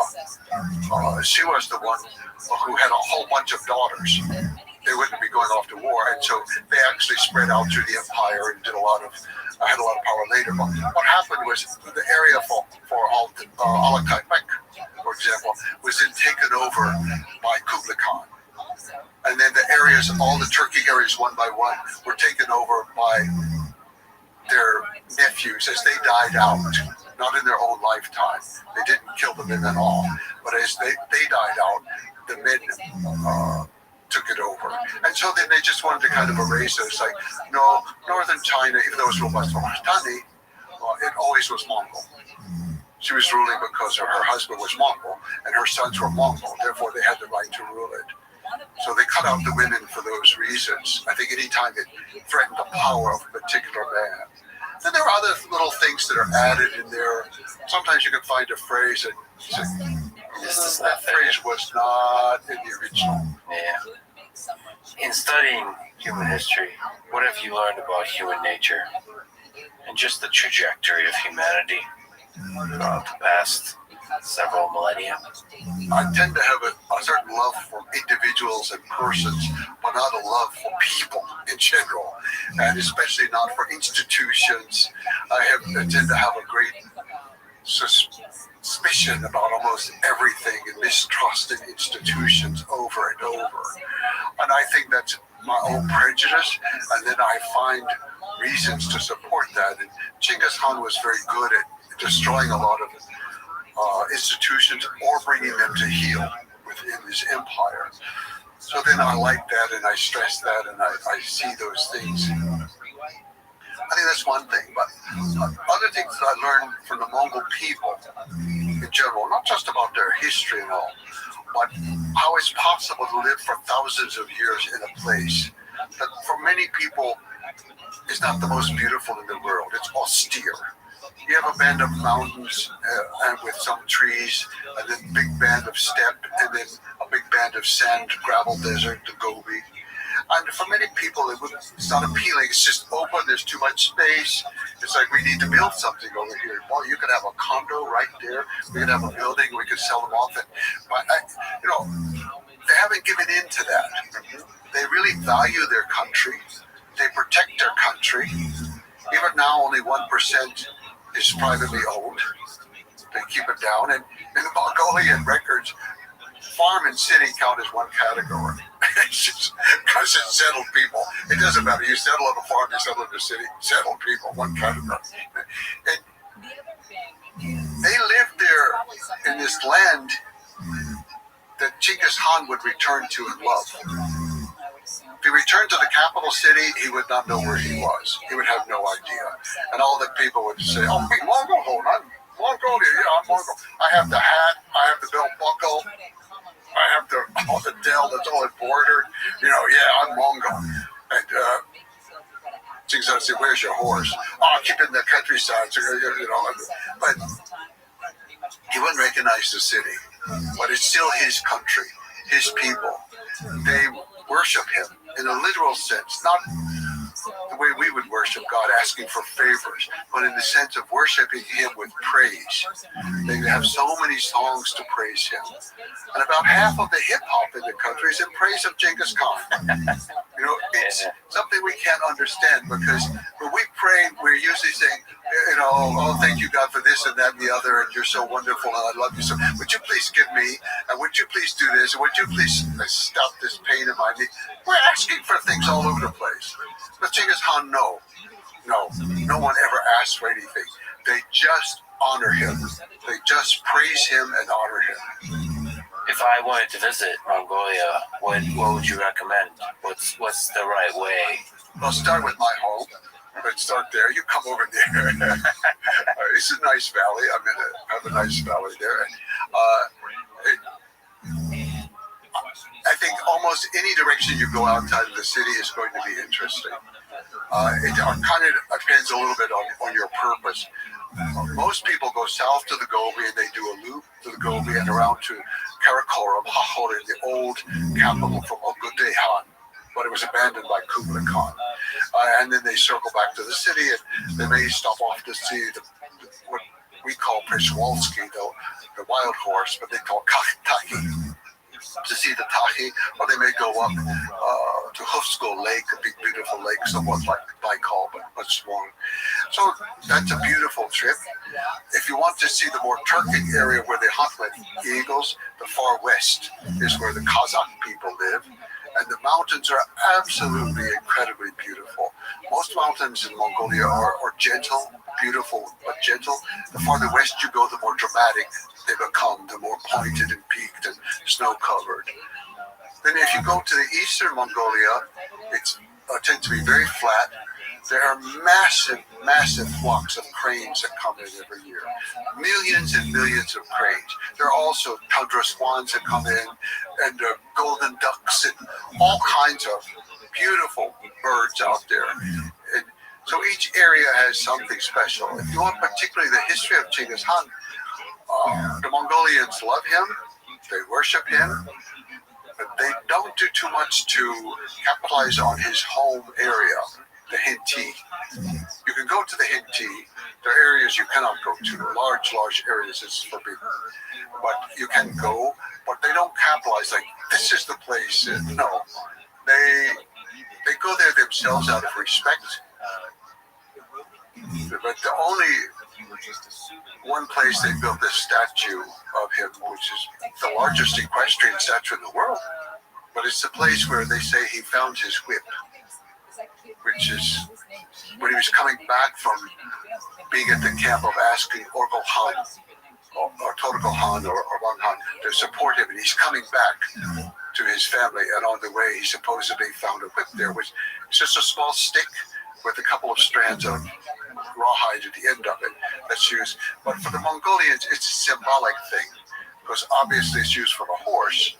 But for the Mongols, your destiny, yourself, your will is your hemor, your wind horse that lives inside of you, your wind horse that guides you and gives you opportunities. But it's up to you to ride that wind horse. It's up to you to use the wind horse, not to just go wild with the wind horse. And so I think it's at that crucial moment. He's on his way back home and to go with Jamoka and the other soldiers to the market to rescue Bursta. And so symbolically, he found a whip there. But I think it means that he found the way to control his destiny, his fate. It's very important, very important. And that he did. That was the beginning of yes. everything. Yes, and it's symbolized in that statue. Some people think that he's holding this stick, that it's a baton or something like that. Well, no, it's that what they call the whip to shoot. We've talked a lot about the past. If you look out into the future, what gives you hope for human civilization, for us humans? Almost every day I'm totally dissatisfied with everything on Earth. It's just that kind of old man, blah, blah, blah, blah, blah. What are they talking about? My grandchildren are talking to me. I don't understand a word they say. What are they, what? And who are they talking about? I never heard of this, It's kind of like that. And who's running for office? Oh my God. It's everything like that. But then almost every day I meet somebody, just one person, who gives you some kind of hope. You just see somebody doing something nice, or they do something nice for you. And I do find in Asia that happens a lot. That people just do nice things for old people every day. And so then my dissatisfaction with all the big things in the world and the way my grandchildren talk and the way young people are, and then I see something like that. And often it's something with the young people, something that the young people do. In Asia, they're always bringing me things. They bring me dried curds. They bring me strawberries that they picked in the forest in the summer, or they bring the pine nuts that they found, or they bring me the milk in various forms, or yogurt. Oh yeah, everybody thinks you got to eat the yogurt. This is from my grandmother, and all the other yogurt in the world is not good. But my grandmother, she knows how to make the best yogurt ever. And so over and over and over, I find, despite my all intentions to be in a bad mood, somebody spoils it with these little nice acts that are really very touching. Very touching. Yeah, and it reminds you that there's that little flame of goodness that burns in everybody. I believe that on the whole will keep humanity flourishing, keep evolving and changing towards something better with every generation. Yes. The people in Mongolia take such good care of me all the time. And I think my wife had MS. I've talked about this before. Sometimes she had MS that slowly declined for many years, becoming paralyzed, not able to speak, not able to control her movements or anything. And we lived half the year still in Mongolia. Part of it was because the climate and the altitude were better for her situation. It was very helpful for her. But also the people. There was a poor country. The sidewalks are broken. Everything's not working. But I would go out with her in a wheelchair alone, and I knew that every bump, some arm would pick her up, or pick up the wheelchair, and lift her over that, and not let me do it. We could go to the opera, and you had to go up this magnificent set of Soviet stairs to get to the opera, We would go, and I had no worries. I knew two guys would come from one side, two guys from the other side. They would carry them. And they do not say, "Excuse me, may I help you?" They do not wait for you to say thank you. Nothing. They just do it, and they walk away. They have such respect. Singers would come there all the time to sing, to warm up the house for my wife. And even dancers would come sometimes to dance or play the horsehead fiddle, morinhut, to play that, to warm up the house for her. To see how they treated a totally disabled person. And if I was feeding my wife, and anybody saw it, they would come and immediately take over and start feeding her in their place. Children would come up to her. In America, they're often afraid that she's in a wheelchair. They just kind of look. They don't know what to do. But over there, the children would always come to her. Always. They were very. You just learned something about the people. Living there in a country where out in the countryside, you come to a ger, you never ask for permission to go in. You certainly don't knock on the door frame. That's hugely offensive. And you ask, it's like insulting the people. Like, what? You're not good hospital people. I have to ask you for something. No, you walk in and you sit down, and fix food for you. It's an incredible thing, and these are the things that give me hope. There's no institution in the world, no, not the big things, and not the pop culture, and not all the platitudes. Oh my God, save us from the platitudes of modern life. You know? Yeah. It's true. It's the family that will fix tea for you at 2 in the morning because there was a flash flood and you got stuck, and now you're cold and wet, and they build a fire and take care of you. Or you just show up and you make camp somewhere if you have your own tent. And I swear, within 1 hour, some child is going to be there with water and milk. You think, where did you come from? But the mother sent them over. Oh, there's somebody over there in the forest. They believe that they're obligated to take care of one another. Anybody in your area, you take care of them. And things like that. Individuals do give me hope. People one by one or a few at a time, even though I'm lost in the modern world. Well, I'm glad you find your way. You mentioned that your wife is no longer with us. What's a favorite memory you have with her? Well, I can tell you a favorite picture is a lake we used to go to called Okinur in the middle. And somebody, a very nice friend, took a picture of us towards the end. We're just sitting there watching the sunset over the lake that we've been to many, many times in life. And, you know, we're holding hands. She's in the chair paralyzed. And we're just sitting there staring off at the distance, you know, and that's one of my favorites. But with my wife, I was just blessed with a good wife that was exciting. She was the most beautiful woman I had ever met in my whole life. She was smart. She would talk to people about anything. She talked about jazz or physics or art. My life is so small and narrow, but my wife, she's the one who gave me a life. The truth is very odd. People don't believe sometimes. I failed English in college. I barely got in college. Nobody in my family, growing up with my grandparents was the countryside, they had 3rd grade education. My father had 7th grade. I went to live with him after the grandparents died, and my mother. There was no big education there in the family, but I somehow got to college. My father told me to go. He didn't want me to go to the war in Vietnam, so he volunteered to go because there was the rule that they couldn't send 2 people from one family against their will. That was mainly designed to protect brothers. But he could go as the father, and then I could go to college, you know. So I got to college, and I can't say, oh, I was drinking and having a party and not serious. No, I was trying like hell to pass that course. I failed English. I failed it. And this was just a huge shame to me. In fact, after 1 year, I was put on probation to be kicked out of the school. My grades were so low overall, you know. And then, so it took me a long time to confess this to my wife after we met. You know, I met her. I briefly had known her in high school, but just not well or anything. But anyway, we met later, and I told her, and she just looked at me. She said, "What does a professor know? It's just a professor.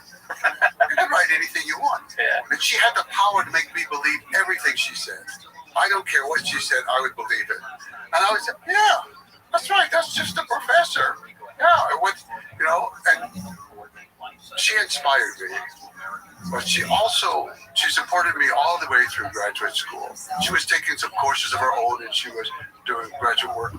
But she inspired me. But she told me, I said, I want to write for more people than just for other scholars. I've done this dissertation, a PhD, and it's just dry as the Gobi Desert. And I didn't know what to do. And she said, just tell the story to me, but I can't see you while you tell it. You're on the radio, and I'm listening in my car, driving somewhere. Just tell the story to me. And to this day, almost every word I write, it's always just tell the story to her the way that she would like it. And I always read the books to her. Even she couldn't comprehend too much, you know, but she just loved hearing the book. Because it was mine. And in the last years of our life, I gave up the teaching, and we went back to our original home in South Carolina. And I said, okay, we're just going to live here and watch the ocean and do things like that, and just be worthless teenagers. And my wife used to have episodes of clarity. I have no idea what caused them. It might be 2 hours, it might be 7 or 8 hours. And we would talk a lot. Until one time she said to me, this disease is going to take my life, but it's taking your life. She said, you gave up teaching and you gave up writing. She said, how do you expect me to die in peace if I know that you gave up everything to this disease? She said, you should write. And so every single day we sat together by the water, by the window. I moved it into the dining room overlooking the water. We sat there at the desk, and she sat in a wheelchair next to me. And sometimes we would play a little soft music in the background a little bit. And for the most part, she couldn't talk, but she liked to just sit there beside me working. And she knew that she was inspiration. She knew. She was the battery that kept me going,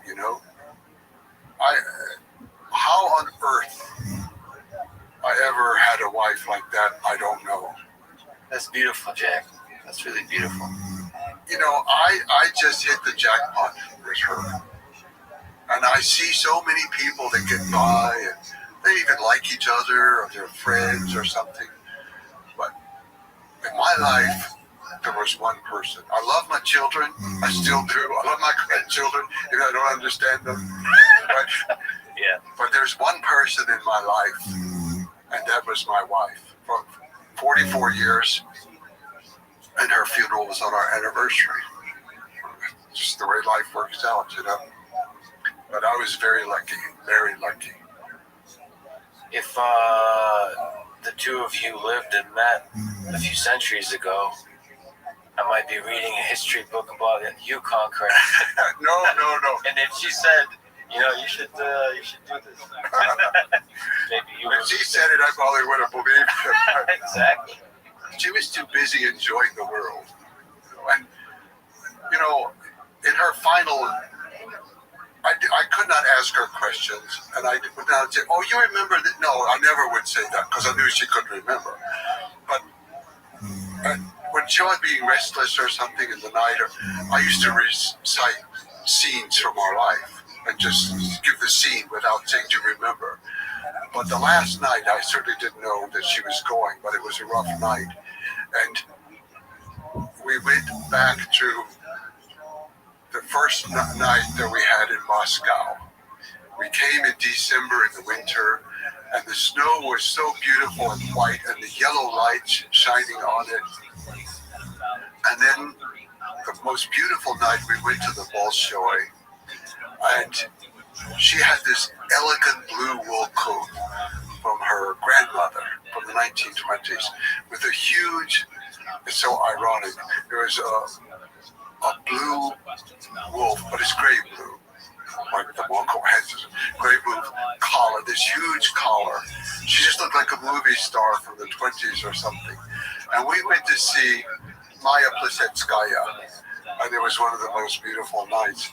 But her last night, I told her that story again, all the details. I'd gone through it many times, but her coat from her grandmother, whom she loved very much, and the snow and the yellow lights, and we arrived at night, because of course the flight was late, and then the next night going to the Bolshoi, and all those beautiful things from Russia.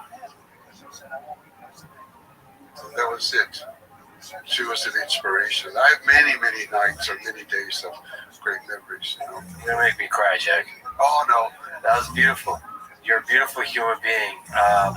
It's really an honor to talk to you.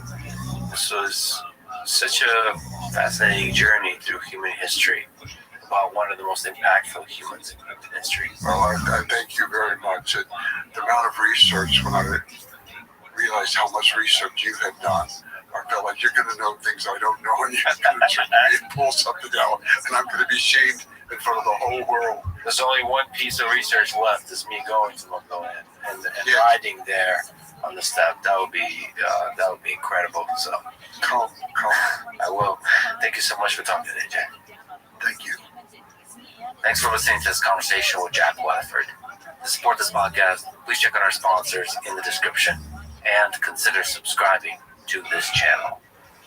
And now, let me answer some questions and try to articulate some things I've been thinking about. If you'd like to submit questions, including in audio and video form, go to lexfriedman.com/AMA. Or if you want to contact me for other reasons, go to lexfriedman.com/contact. And now, allow me to make a few comments on the ever-evolving moral landscape of human civilization throughout our 10,000-year history. I was listening to Dan Carlin's excellent, eye-opening 5.5-hour episode of Hardcore History titled Human Resources. It covered the topic of slavery, the Atlantic slave trade, to be exact. One of the lessons I took from this episode is that the long arc of history is full of atrocities, as we modern-day humans understand them, with the wisdom of time and moral progress. But during each period of history, as Dan documents, it was difficult for the majority of people to see just where the line between good and evil is. We humans, after all, forever like to weave a story in which we are the good guys. Listening to Dan discuss, and later myself reading first-hand accounts of slaves, of torture, of rape, of separation of families, is incomprehensibly heartbreaking. By the way, in this topic, first-hand accounts of slavery can be read in Slave Narratives, a folk history of slavery in the United States from interviews with former slaves. I can recommend the book that I've been reading, which is Voices from Slavery, 100 Authentic Slave Narratives.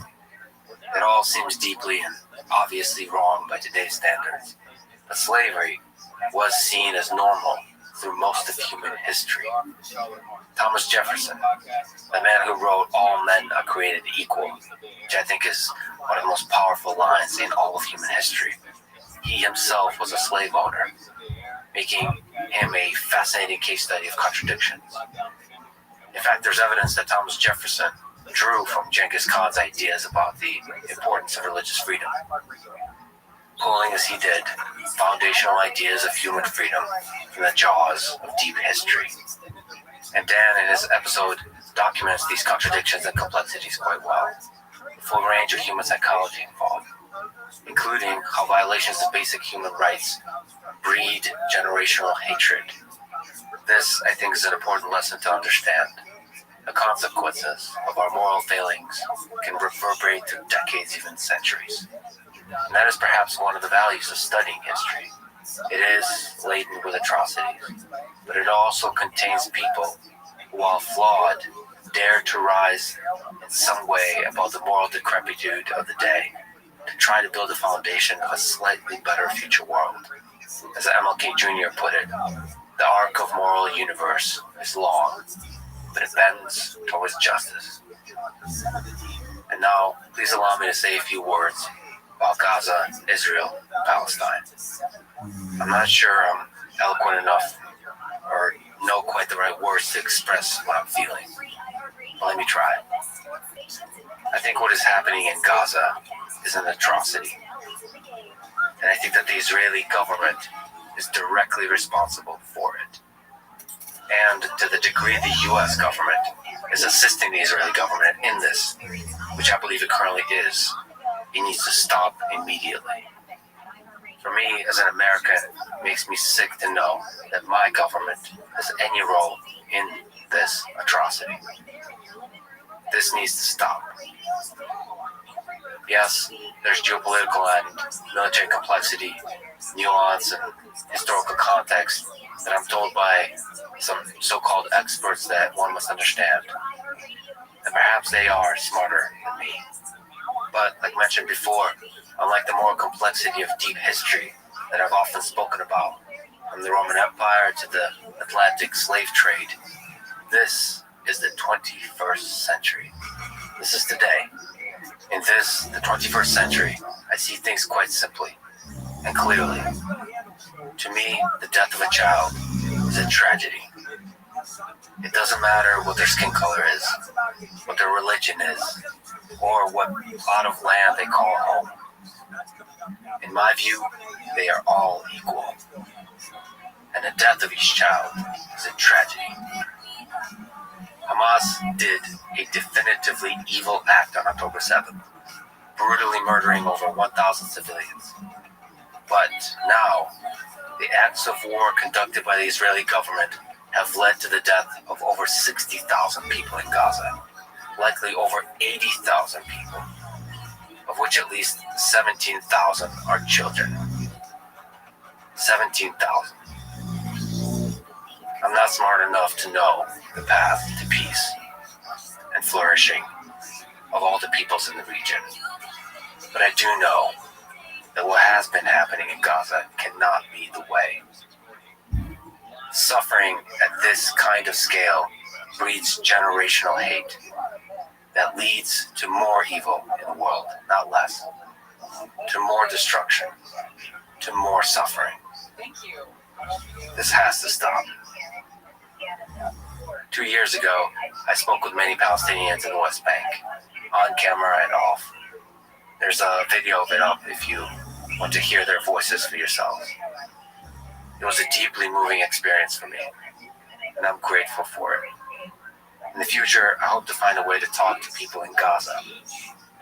I still think it's valuable to talk to leaders, historians, soldiers, activists, from all perspectives. But the most powerful and moving conversations for me on mic and off have always been with everyday people. It's always felt like where the truth is, the deeper truth of life, of pain, fear, of hope. And I still have hope. I believe we humans are good at the core, and I know we'll find our way. Thank you for listening. I love you all. Anything but Shake It in 2007. Like, it was on all of my iPad shuffle playlists. I would run, like, when I tried to run, it was this year, and I would try. The following is a conversation with Jack Weatherford, anthropologist and historian specializing in Genghis Khan and the Mongol Empire. He has written a legendary book on this topic titled Genghis Khan and the Making of the Modern World, and he has written many other books, including Emperor of the Seas, Kublai Khan and the Making of China, Genghis Khan and the Quest for God, Secret History of the Mongol Queens, and other excellent books. I've gotten to know Jack more after this conversation, and I cannot speak highly enough about him. He's a truly brilliant, thoughtful, and kind soul. This was a huge honor and pleasure for me. This is the Lex Friedman Podcast. To support it, please check out our sponsors in the description and consider subscribing to this channel. And now, dear friends, here's Jack Weatherford. Genghis Khan, born in approximately 1162, became the conqueror of the largest contiguous empire in history. But before that, he was a boy named Temujin, who at 9 years old lost everything. His father, his tribe, living in poverty, abandoned to the harshness of the Mongolian steppe. From a boy with nothing to the conqueror of the world. So, tell me about this boy, his childhood, and the Mongolian steppe from which he came from. The story of Genghis Khan, like the story I think of all of us, it doesn't begin at birth. That's the beginning of life. The story begins long before birth. And sometimes it could be many generations before, and sometimes only shortly before. But I think with Genghis Khan, a crucial thing is to understand how his parents met, and then how he was conceived.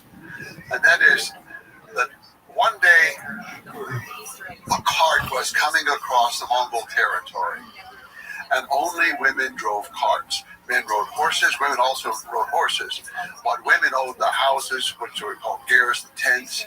They owned all the household equipment, and so they had to have carts for moving back and forth. The fact that a cart was moving meant that some woman was moving from one place to another. And in fact, her husband was with her. She was a new bride, and her husband was on a horse close to her. So what happened was a man named Yasuke. Yasuke, the future father of Genghis Khan. Yasuke was up on a hill. He was hunting with his falcon. The words of the secret history of the Mongols were very clear. And he looked down and he saw her and he could barely glimpse her, but he knew she was young and she was a new bride. And he rode back to camp. He got his two brothers and they came racing down. And they came and first the husband of the woman looked around and he decided to flee. Not because he was a coward, but he figured he would probably pull the men after him. They would chase him, and they did. They chased him. He went far away. He circled around. He came back. He arrived back at the cart where his wife was. Her name was Erlu. And Erlun had time to think while he was riding around, being chased by the Mongols. And she decided that it's more important for him to live. And she told him when he came back, you must flee. If you stay here, they will kill you and they will take me. But if you flee, they will take me, but you will have the chance to find another wife. There are many women in the world. You find one and you call her Ulon, after my name. And you remember me when you're with her. It's a very dramatic moment. And he rode away. And he looked back and forth, and it said that the pigtails or the braids that were hanging down were whipping back and forth from his chest to his back. He was divided, obviously, in whether he should go or stay. But the three men were approaching again, and they were headed straight for the cart this time. And they came in, and they took Erlu. She didn't say a word until her husband was over the ridge. And when he was over the ridge and she could no longer see him, she began to scream and wail. And one of the brothers said to her, doesn't matter if you shake the waters out of the river and if you shake the mountains with your screaming, you will never see this man again. And he was right. That was the moment that Genghis Khan's mother and father met. That's the beginning of his story in this kidnapping. And it's going to reverberate. Every detail of it will come back again and again, not only throughout the story of the life of Genghis Khan, but it's going to continue on with the feuds and the issues caused by it, all the way into the future. And to some extent, in certain parts of the world, you could say it still exists. So the meeting is fundamentally sort of a mixture of heartbreak and dark criminal type of kidnapping. And from that is conceived this conqueror of the biggest contiguous empire in history. What I was really interested in was, how did this happen? Who was this person? As Wordsworth wrote in his poem, the child is father of the man. And it's the childhood that created him. And it's that episode that was before he was born, but all the things that happened throughout his childhood made him into the man that he became. And so he was now suddenly, this unusual situation was created where a child is going to be born to a kidnapped woman who's being held by strange people, the Mongols. They were not her people. And he already had another wife, her husband. He had a wife named Sochigo. He had at that time already one son. Later he had another son with her. It was a very odd situation. And in fact, the father, Yasuke, wasn't even there when Temujin was born. He was off fighting the Tatars. And during this campaign against the Tatars, he killed two Tatars. One of them was the name Temujin Uge, which is sort of person of iron, is what it means from the Turkic, but today part of also Mongolian language. So he came back, he had a baby, and he decided to name him Temujin, the person of iron, or Iron Man, we might call him. After the man he killed. After the man he killed. So his kidnapped mother, she's a second wife now, not a legal wife, but just a second kidnapped wife. And he's named for someone his father just killed. It's not an auspicious beginning. And in fact, just episode after episode in his childhood was inauspicious. The father and mother moved camp one time when he was quite young, and somehow they overlooked him and forgot him. He was left behind. So here's this young child, we don't know what age, but could have been around 4 or 5, I think. He was left behind, and as it turned out, some other people, the Taichu, found him, and then they kept him for a while, and eventually he was reunited with his father and mother. And it's very odd to me that I never have any inkling of a spark of relationship much between the father and the son. Because then when Temujin is 8 years old, his father decides to take him off to find a wife, which finding a wife in the Mongolian terms means you give the child to that family, or you give the boy to that family, and he will live with them, and they will raise him up, and they will train him the way they want before he can marry their daughter. And so he's taking him off at age 8, but he didn't take the other son from the other wife, Bekter. He was keeping him. There was something about Temujin having been lost once and found by the Taichun and reunited with the family. And now his father takes him off at age 8, and he was going to take him to Erlum's family, but he never made it. He stopped with another family, and so like the first family he came across. And in the words of the secret history, it's sort of like instant love, that there was fire in his eyes and fire in her eyes, and he saw this girl, Bershta, who was about 9 years old, a little older, and he wanted to stay there with that family, according to the story. And so the father left him there with that family. But on the way home, the father decided, he saw a drinking party, and he decided to join them. They were Tatars. He hid his identity. On the steppe, everybody kind of figures out who everybody is. They figured out who he was. And supposedly, they poisoned him. He got on his horse and was able to ride back home, but within a few days he died. So now, Temujin is off living with another family, and somebody comes from his family, family, not a relative, but a close person named Monglut, comes to get him, take him back, and they make it through the winter. They make it through the winter. Mother Erlu, by now, she has 4 sons and 1 daughter. I think the daughter had already been born, or the daughter was going to be born not too long after that. They make it through the winter. The spring comes, and of course, the clan is going to move to a new camp. They go to spring camp or winter camp. And they have a ceremony for the ancestors. And they started the ceremony, but they did not tell Erlu.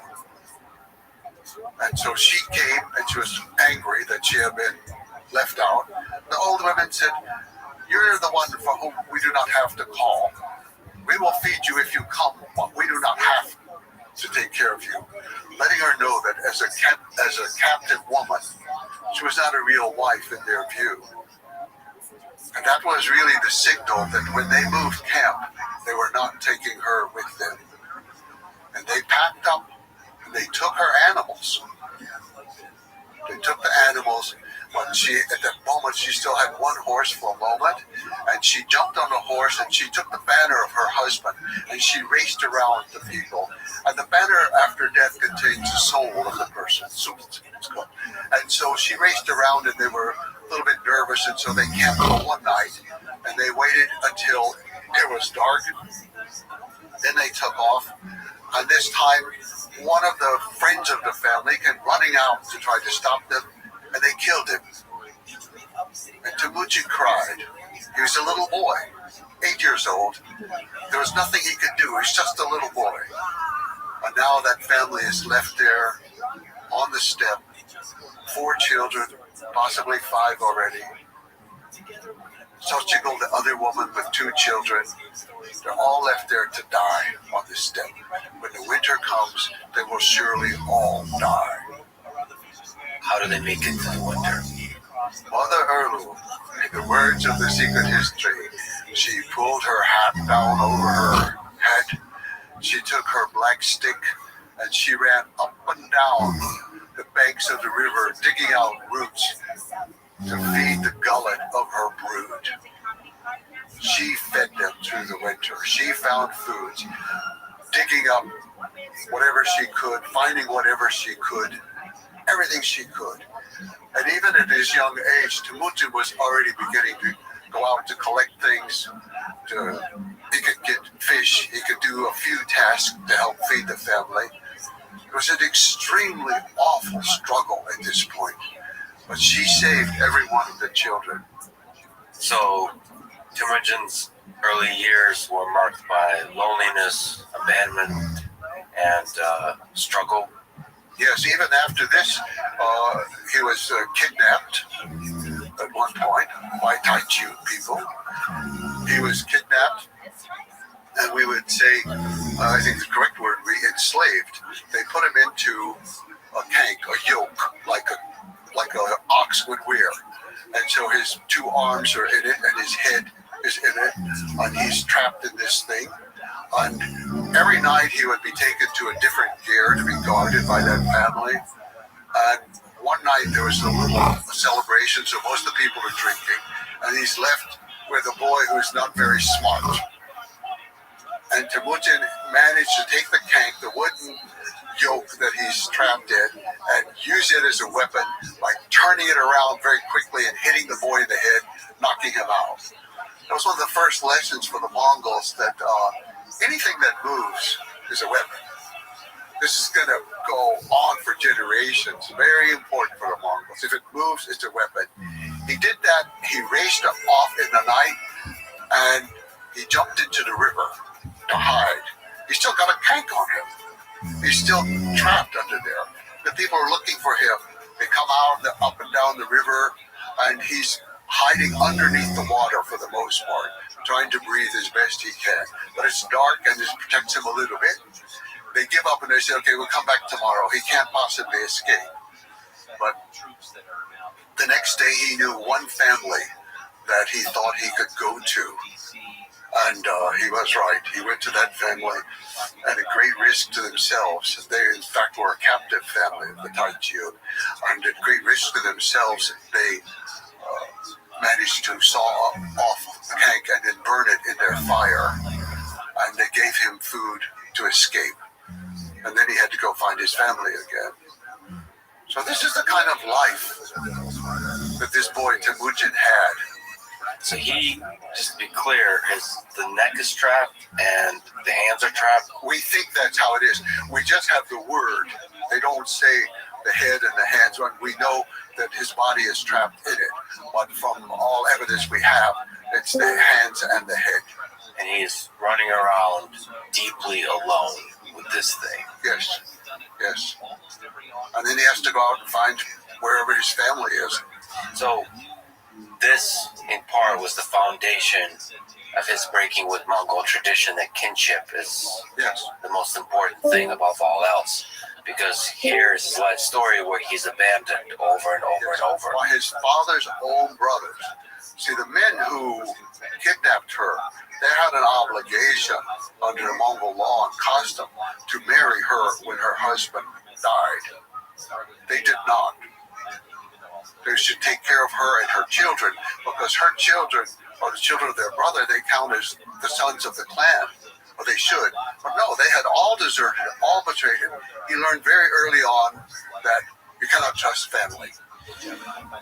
You mentioned that Genghis Khan's childhood, Temujin, was marked by extreme tribal violence. Can you describe sort of the state of affairs in the steppe? How much violence is there? How much kidnapping is there? The story of Temujin is not a unique story for that time. Now, as an isolated family of outcasts, of course, he's not participating in the various feuds and the raids of the people around him. But they are constantly raiding in the winter. And for women and for horses and for any kind of valuables that they can find. It's almost like their way of getting trade goods from China, that one group raids the other in order to find out whatever they have for textiles or for metal. Mongols produce nothing. They could produce felt to make their tents, but they were not craftsmen.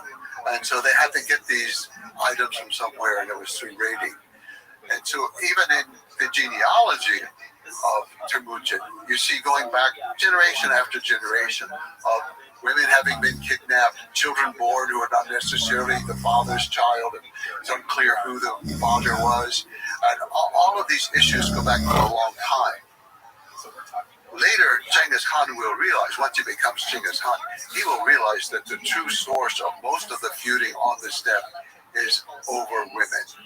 And later he will outlaw the kidnapping of women and the sale of women, in part not only because of what had happened to his mother, but what happened to him next in his life. And this is one of the things you talk about. This, in some ways, the love story with his wife was her kidnapping was the defining. If you could point to one place where Genghis Khan, the conqueror, was created, it's that point. His wife being kidnapped. Can you describe, first of all, his love for this woman and what that means, and what the kidnapping of her meant? At age 16, Bertha, the girl he had met when he was 8 years old and she was 9, she's now 17, and she and her mother come. It's hard to even imagine what it was like for this 16-year-old boy who has suffered these indignities of life in every way that you can imagine. And suddenly, here is the love of his life, who's going to be living with him, making him happy. He has somebody who loves him, not just his mother running around getting food and trying to feed the 5 children and plus the other wife and her 2 children. No, he has somebody who loves him. And it's all the excitement that you can imagine, with the fire in the eyes and the excitement, and then it only lasts a few months. So there they are, and there's a lady visiting them. We don't know exactly who she is, but just they called her grandmother Kawakchin. Granny Kawakchin is there, and Granny Kawakchin is sleeping, of course, on the floor of the gear, the tent. And early in the morning, she feels the vibrations in the earth. And she knows the horsemen are coming. She rouses the family.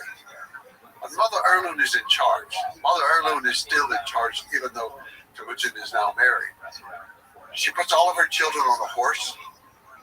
She takes the baby girl Temujin in her own lap. And she has one extra horse. But she won't take Bertha. Because she knows, she doesn't know who the men are, she has no idea, but they're coming in the dark, they're coming for a woman. They know there's a girl there. This family of outcasts has acquired a wife, and they know that they're coming for that. And so she leaves Sochiko, the other wife. She leaves this old lady, Granny Kawakchin, who actually has her own cart, and she leaves Bertha. They pile into Granny's cart. It's only an ox to pull it, so they don't get too far before the attackers get there. But Mother Erlun is right. She's able to get her children off to the mountain, to Bukhan Haldun, to the mountainside, away from them, because the men are so focused on this cart and finding out how many women are in there and who they are. So Mother Erlun saved her family, but at a cost. Suddenly, Temujin realizes he has obeyed his mother, but he's lost the most important thing in his life. And I do think this is the defining moment of his life. The story began back when his mother was kidnapped, but now the kidnapping of his wife, and he gets to define, what will he do? What should he do? What can he do? Is he going to just resign himself to it? Is he going to go out looking for another wife? And he decides that life is not worth living without Bertha. He has found something good in this life. And if he has to die trying to get her back, he will die trying to get her back. And this is the early steps of the military genius born, because in order to get her back requires an actual organization of troops. He needs allies. Allies. He goes to a man who ruled the Karyat people in central Mongolia, and on the Tol River, about where the capital of Ulaanbaatar is today. He goes there because that Wang Han is the name, or Torgal Han. He goes there because Wang Han had been the lord over his father at one point, and his father had gone on raids for him. So he went there. And actually, he took a gift. That's because Washta's mother had brought a sable coat as a gift for Mother Erlu at the time of the marriage. So he took the coat, and he took it, and he gave it as a gift to Wang Han and asked for his help. And Wang Han said yes. And he said, I will send some troops, but we need more. And you need to ask Jamaka. You need to ask him to come also. He said, I will send a message to him to get troops. You have to tell the story of Jamaka. Because the story of Genghis Khan is one of people abandoning him, being disloyal.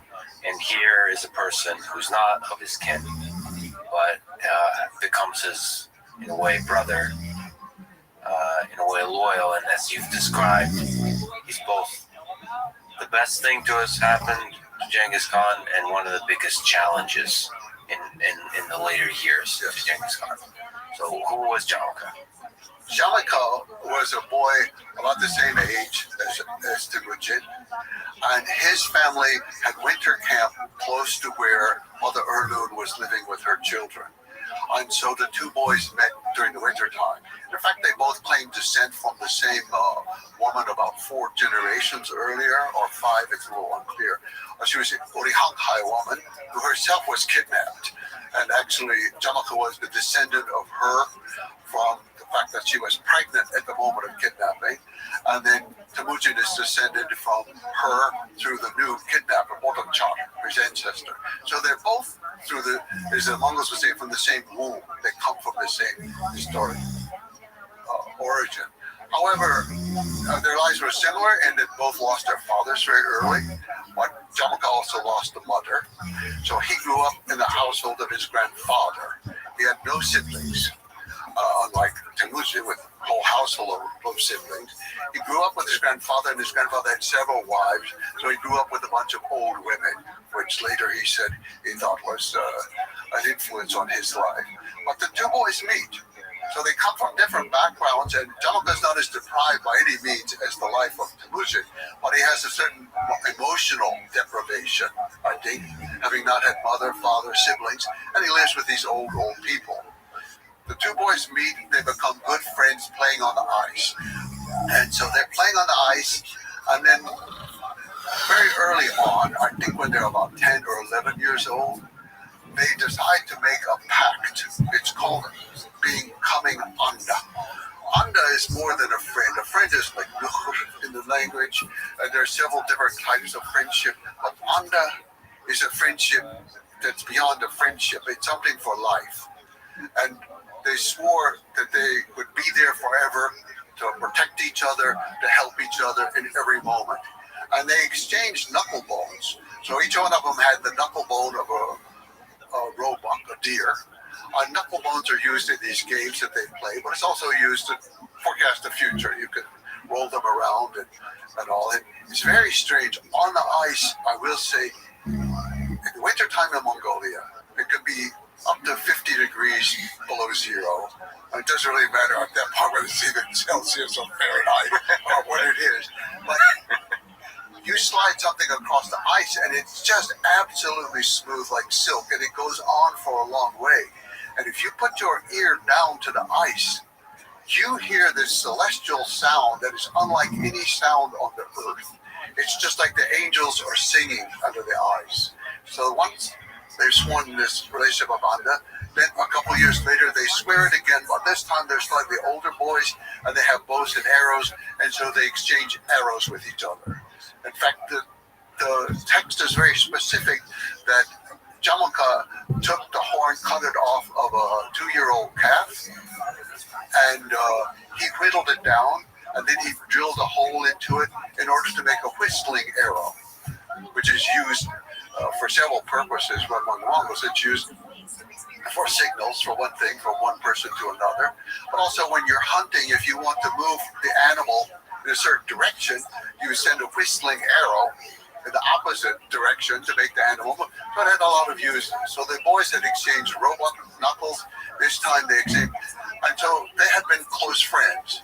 And Wang Han said, okay, Jamoka should raise some troops and go with you. And he did. So the three set out, some troops from Wang Han. He himself did not go, he was too old. But he sent some troops. And then Jamoka and his troops. And then basically just Temujin and his family. He just had his brothers. That's all. They set off to find the merchant people of the Seleng River, which flows into Siberia and on into Lake Baikal. They had to go through some extremely rough territory. And you see in this episode, though, Jamoka is already a little bit fierce without necessarily thinking it through carefully. He gives this long speech about all the things they're going to do to the merchant people. We're going to jump through the smoke hole in the top of the gear. We're going to jump in there and we're going to kill them all. We're going to kill the men and the women and the children. We will destroy these people forever. He has an extremely militant rhetoric, at least. And he's also rather critical of the other people. Wang Han's people came late, and he gave them this long lecture about we are Mongols, and if we give our word is our promise forever. And rain or sleet or snow, it doesn't matter. We be there on time. So he's dressing down his superiors. He's very aggressive, but he's very helpful. So these troops, they move in on the merchant camp. They also come in at night. And so there's a small amount of warning because some men are out hunting sables, the merchant men, and they race back to the camp and they tell the people, and the people are getting ready to get out as fast as possible. So Bersta has no idea who's coming. She doesn't want to be kidnapped again. It's just somebody. So she and the grandmother go option again, and so they're loaded into a cart to go away. So Temujin comes in, and there's a full moon that night, so they could see what they're doing. And he's really searching for her. He's not paying too much attention to the battle. And he's calling for her, and she hears his voice. She knows who it is. She jumps off the cart, and she runs to him. And they're reunited, and he grabs her, embraces her, and then he said, this is the goal. This is why we are here. We don't need anything else. He was very clear about that.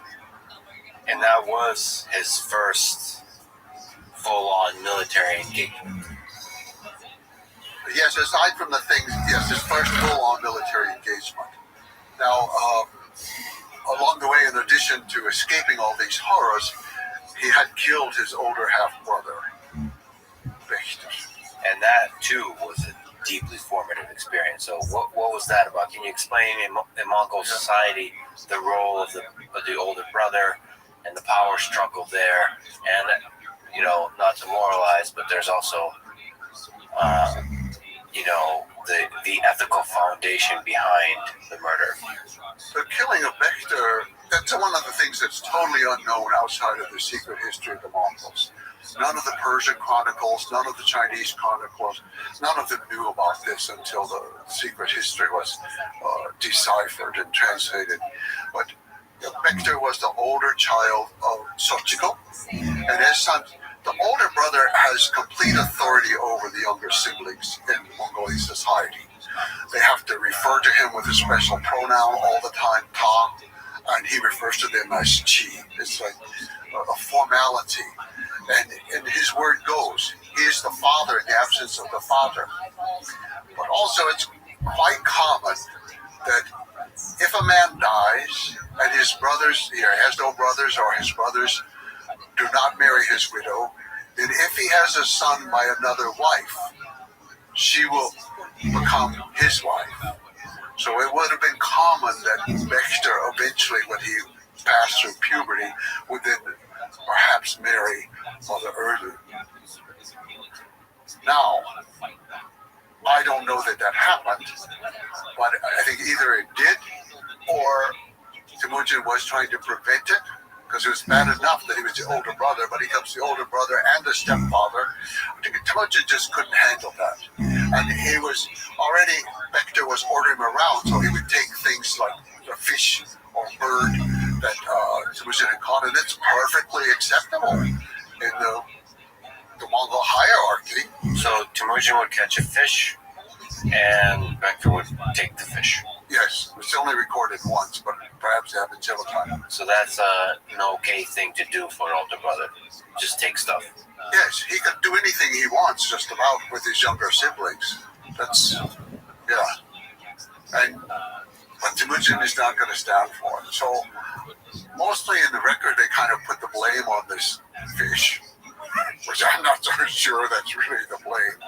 And the boys had actually taken the sewing needles from their mother. They were using them for fishing. And I think it's more complicated than that.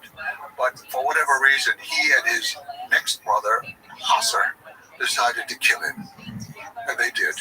Why to you is it more complicated than that? It feels to me like stealing of a fish is like the final straw.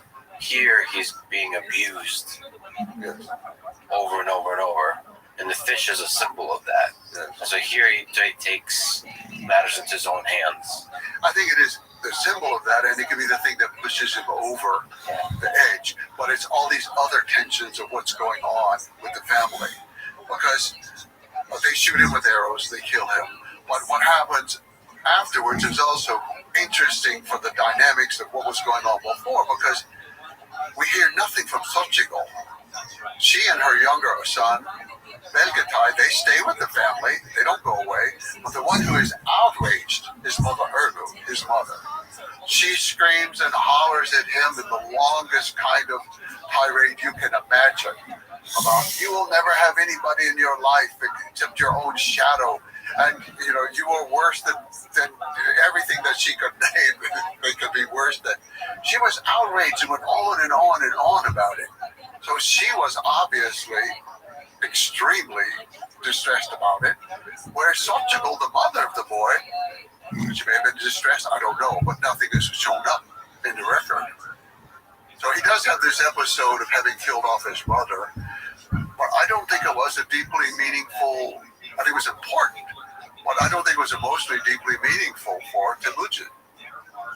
The brother was gone, problem was solved, mother is extremely ticked off at him, but it does show, in fact, it's interesting if it's not a big deal for him, it does show that he's willing to resort to murder to take care of a bad situation.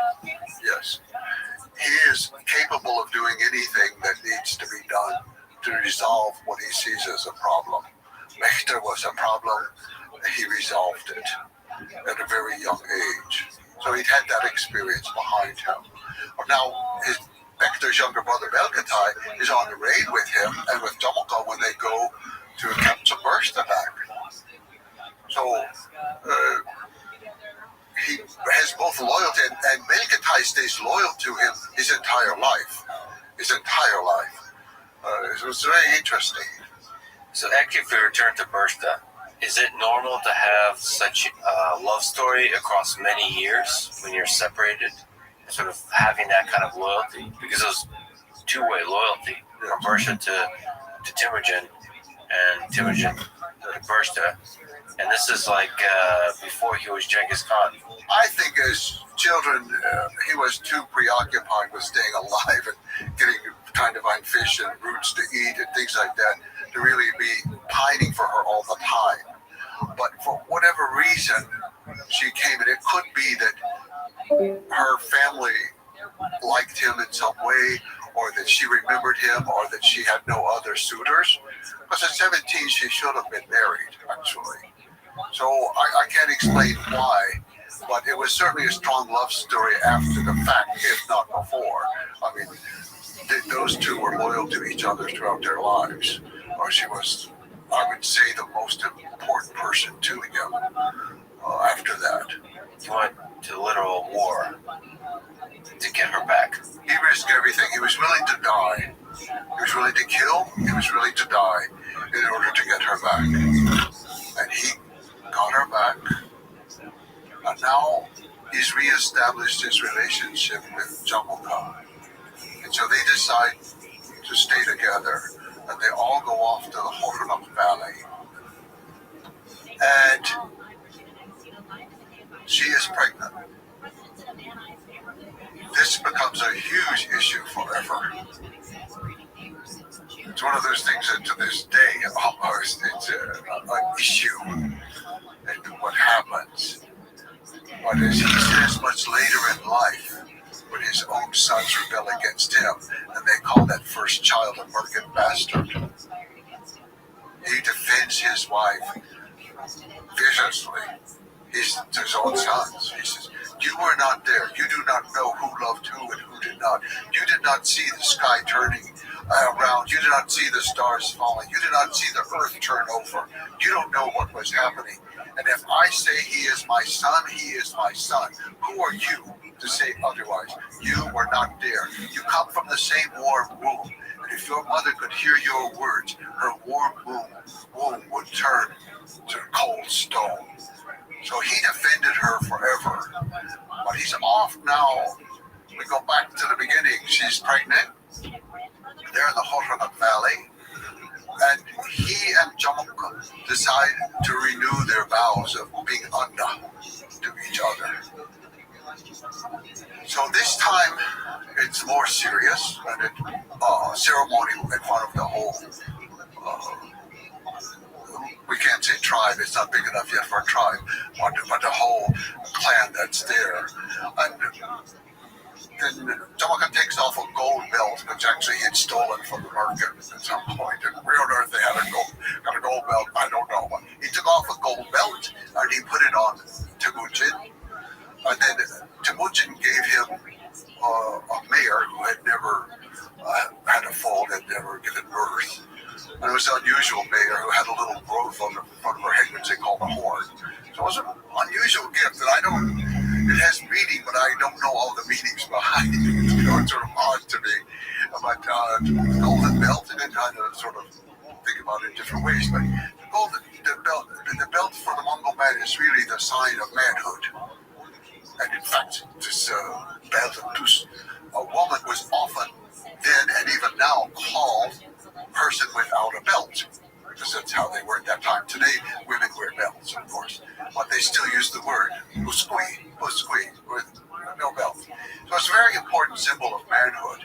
So he gave that to Mujin, and they celebrated.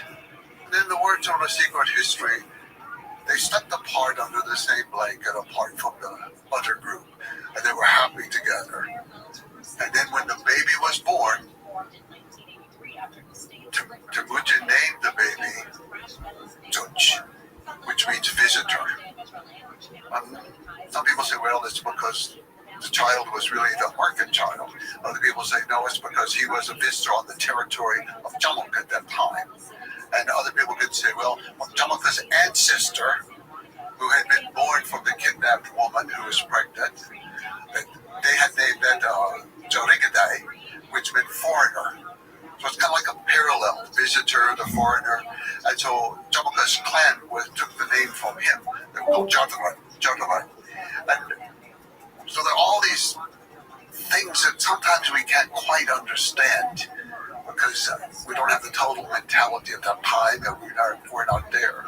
But we should say that I think a pretty powerful part of this love story is that the child is likely not his, and he accepted that child as his own and defended it as it becomes much more important later as his first child. Yes, he defends his child through his entire life, and but not long after the birth, he and Jamukha break apart, or really it's Temujin breaks apart at the urging of Urshta. She said he lords it over you too much, he orders you around too much, you need to be free, we need to break away. And she urged him, and he loved his wife more than anything. I think that in a certain way the most important other character in his life of life would be the Anda relationship, which gets severely tested in the future years. But they run away through the night. They go all night long to escape from him. But he obviously loved Earth the most, and took the baby, of course, with him as well. So here's this breaking point of the Anda. How did that relationship evolve? The two of them never claimed to break it. They had just separated, and now we have the Wang Han, the most powerful ruler on the steppe, who's ruling out of central Mongolia, the Karian people. And so Tamakha remains loyal to him, but at first so does Temujin. They're both loyal to him, but they're fighting in different kinds of campaigns. So for a while, they're not fighting each other. But eventually some things happen that separate Temujin. Temujin was making all of these great victories for Wang Han. But he was even got the title Wang, which means from Chinese meaning prince or king. Wang Han received that from the Jin dynasty because of all of these conquests against the Tatar people. So Temujin was rising up, and then he wanted his son to marry the daughter of Wang Han. And Wang Han said no. His own son. Told the father, no, we don't marry those low people. They're Mongols. They're not like us. We are Karian people. We're not going to marry them. And so then, now war, you could say, breaks out, or feud, really. It's more of a feud. And Temujin has to flee far away into the east to a place called Baljuna. And he goes to Baljuna, and at this time, then, Tamakha is going to fight on behalf of his lord, Wang Han. The two of them do not meet in combat, but now their forces are fighting each other. And they didn't see that. I mean, there was an obvious tension there. There's an obvious, slight breaking of loyalty, right? Yes, it's hard to know what's going through their mind at that point. We only have it later on, when the relationship is being resolved in unfortunate ways, that they claim that neither one of them ever truly broke it because they never harmed each other directly. And in fact, then Temujin eventually defeats Wang Han. So he takes over central Mongolia. He's starting to really rise up now. And he has the title from his own people of Genghis Khan. They give him that at Black Heart Mountain by the Blue Lake. It's a very beautiful, special place. But he takes that title. That's not a title that anyone had ever held that we know of. Genghis Khan. It was a new title that he just thought up, or somebody thought up, or somebody thought it had an auspicious meaning behind it. It's very close to the word Tingis, which means the sea. It could have had something to do with that. Mongolians really like, you might say, puns. They like words with multiple meanings. And that's very important to them. The more meanings a word has, the more power that word has. So it has different meaning in different languages. So in Mongolian, it sounds like strong, Chinggis. But in Turkic, and there are many Turkic people, so mostly Turkic people, it sounds like the sea, Tingis. So it's exciting to them when there's this double meaning, yes. And that the double meaning plays with each other, and that excites them. Especially with names. Like today in Mongolia, well, I've been there so long, I think the fad is past now, but about 20 years ago, it was popular to name children Michelle, girls, because it's a French name, an American name, and it means smile in Mongolia. So it's the power of three great languages and three great civilizations. And so many names are like that. And so I think Chinggis, it doesn't have one meaning. I think it means powerful, it means the sea, I think it means many different things. But so he had become a Khan, and he was ruling over him. And so Tamakha now switched loyalties to the next kingdom over, called the Naiman people, who are farther west. And he becomes the protege, you could say, of the Naiman people. But when Genghis Khan attacks the Naiman, Tamakha deserts the Naiman. He tells them these people have snouts of steel, and they eat humans alive. And he was telling him all these horrible things about the Mongols, you know. And Taiyang Han, the leader of the Naimans, he was rightfully scared about him. And he was left there, and he, in fact, was very quickly also defeated. So Jamukha has not fought against Temujin in this campaign.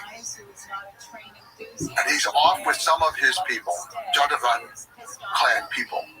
He's off with them, and they see the turning of the tide, you know. But he now wants to become the great Khan of the steppe. He has very few followers, but he takes the title Gurkhan, which is a very old, ancient, important title. But because Bang Han is gone, Torgel Han gone, that he can take this title and pretend to be the great Khan of the steppe. You know, but his own people turn against him, and they capture him, and they think they will take him to Genghis Khan. They'll take him, and they'll be rewarded perhaps for turning him in. And Genghis Khan does reward them immediately. He kills them all because they have betrayed their leader, who is his Anda. It's a very strange encounter. And so supposedly Genghis Khan says to him, come back to me, save me, be beside me, protect me, be my shadow, be my safety guard in life. And supposedly Jamukha says, but I did betray you. My people fought against you, and you will always know that, and you will never completely trust me. I will be like a louse underneath the collar of your tunic. I will be like a thorn in the lapel of your dell. He said, kill me without shedding my blood. Let me die.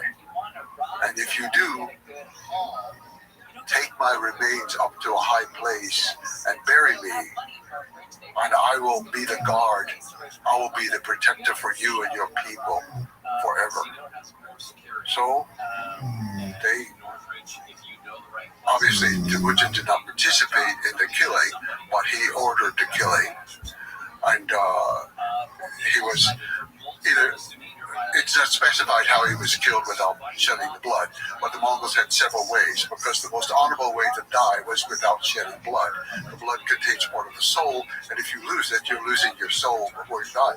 So they usually wrapped them up in felt carpets, and then beat them to death or trampled them to death with horses, something like that. There are a couple other methods, but I think that's probably the method by which Jamukha was killed.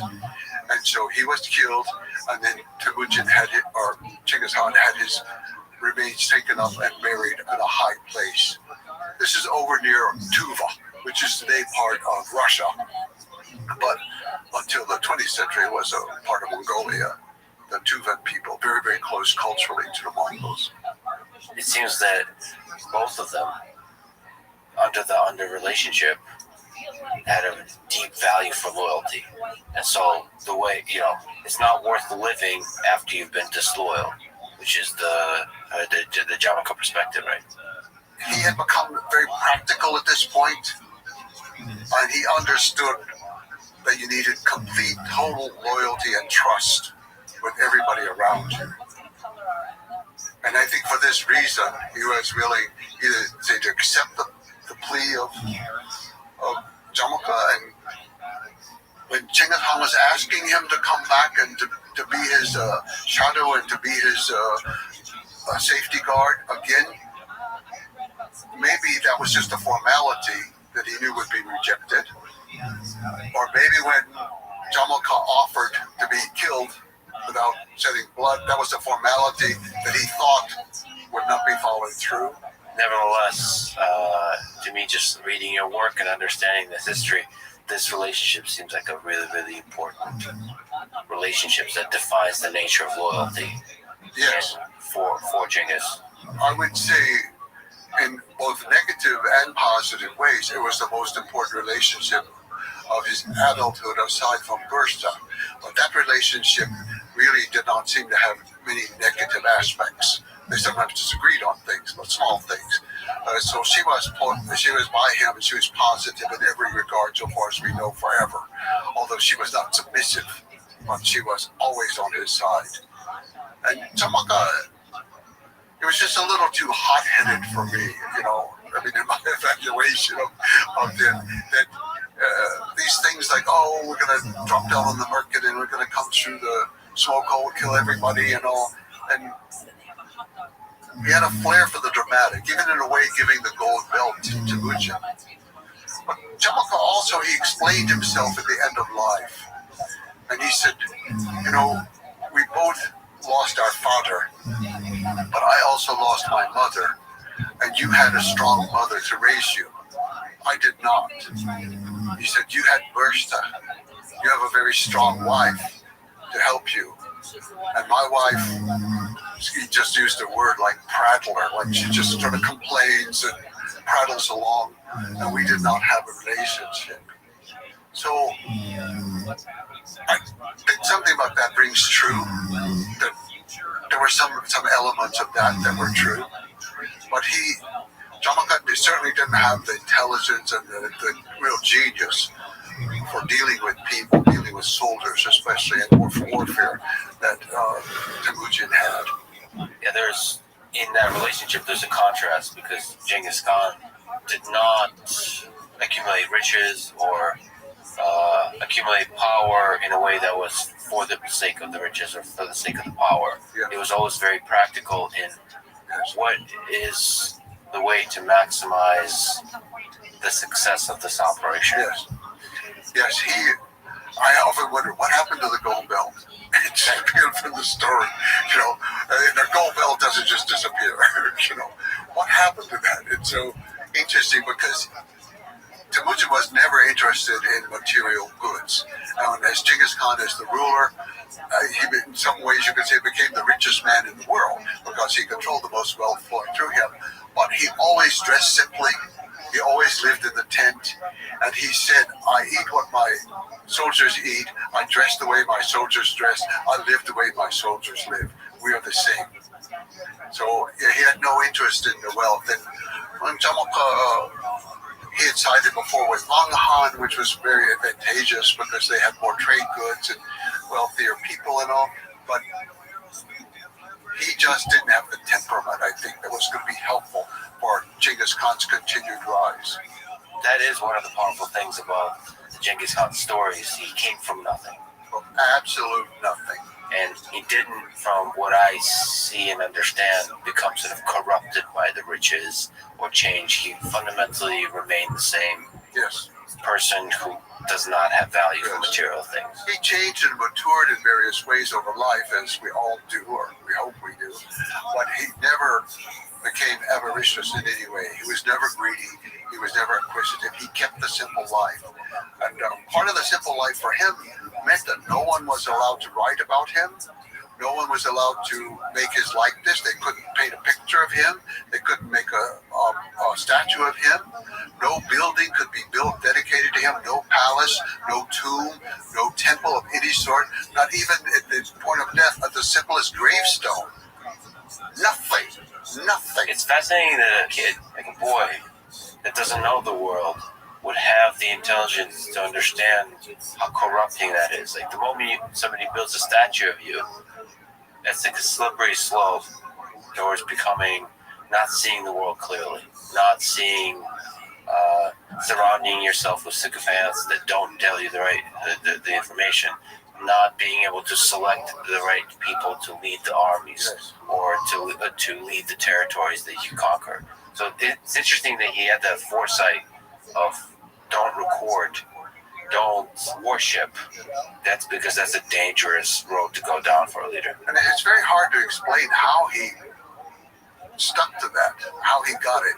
You're so easily corrupted by power, and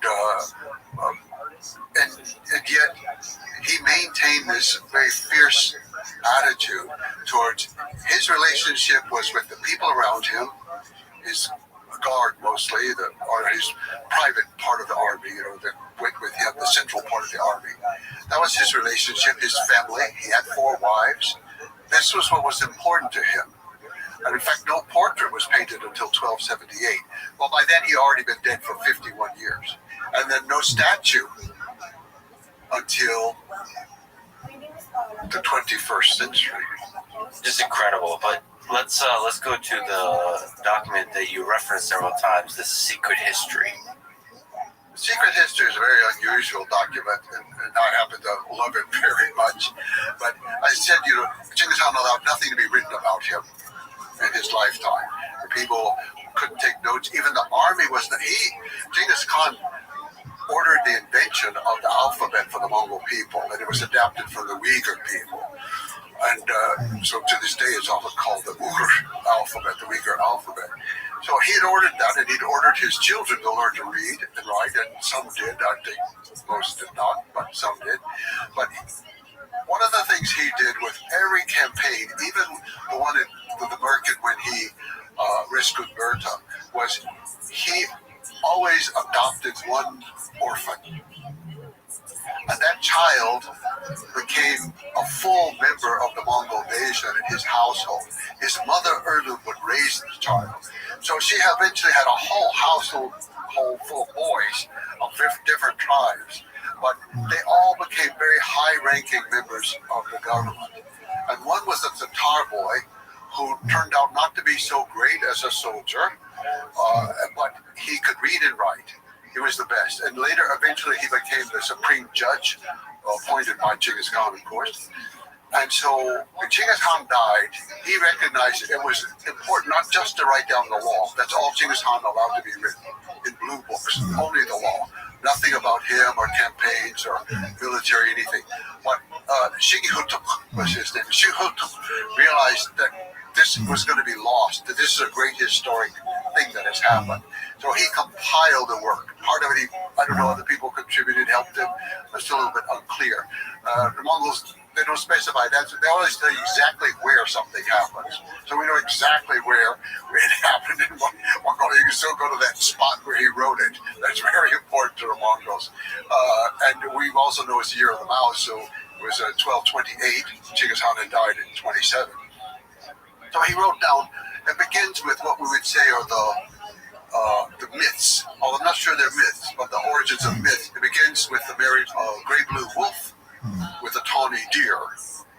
Then some people say, well, that's some kind of myth. It's totemic. And Mongols mostly, they look at me, I asked them about this. They said, what? He was named Blue Gray Wolf. She was named Tawny Deer. They married. They're very practical about it. And they think they're real people. Maybe they were or not. I don't know. But so this earlier history is just the genealogy as it should be. Who knows? But it's also in there because like Bodinchar, they call it Bodinchar the Fool, the ancestor of Temujin. He's cast out because he's just so dumb. The rest of the family doesn't want him. His father is undetermined who he was. He kidnapped the Urihanhai woman. She has the child who becomes ancestor to him. So it's a confusing mess, but I tend to think it's probably accurate. There's a lot of good information.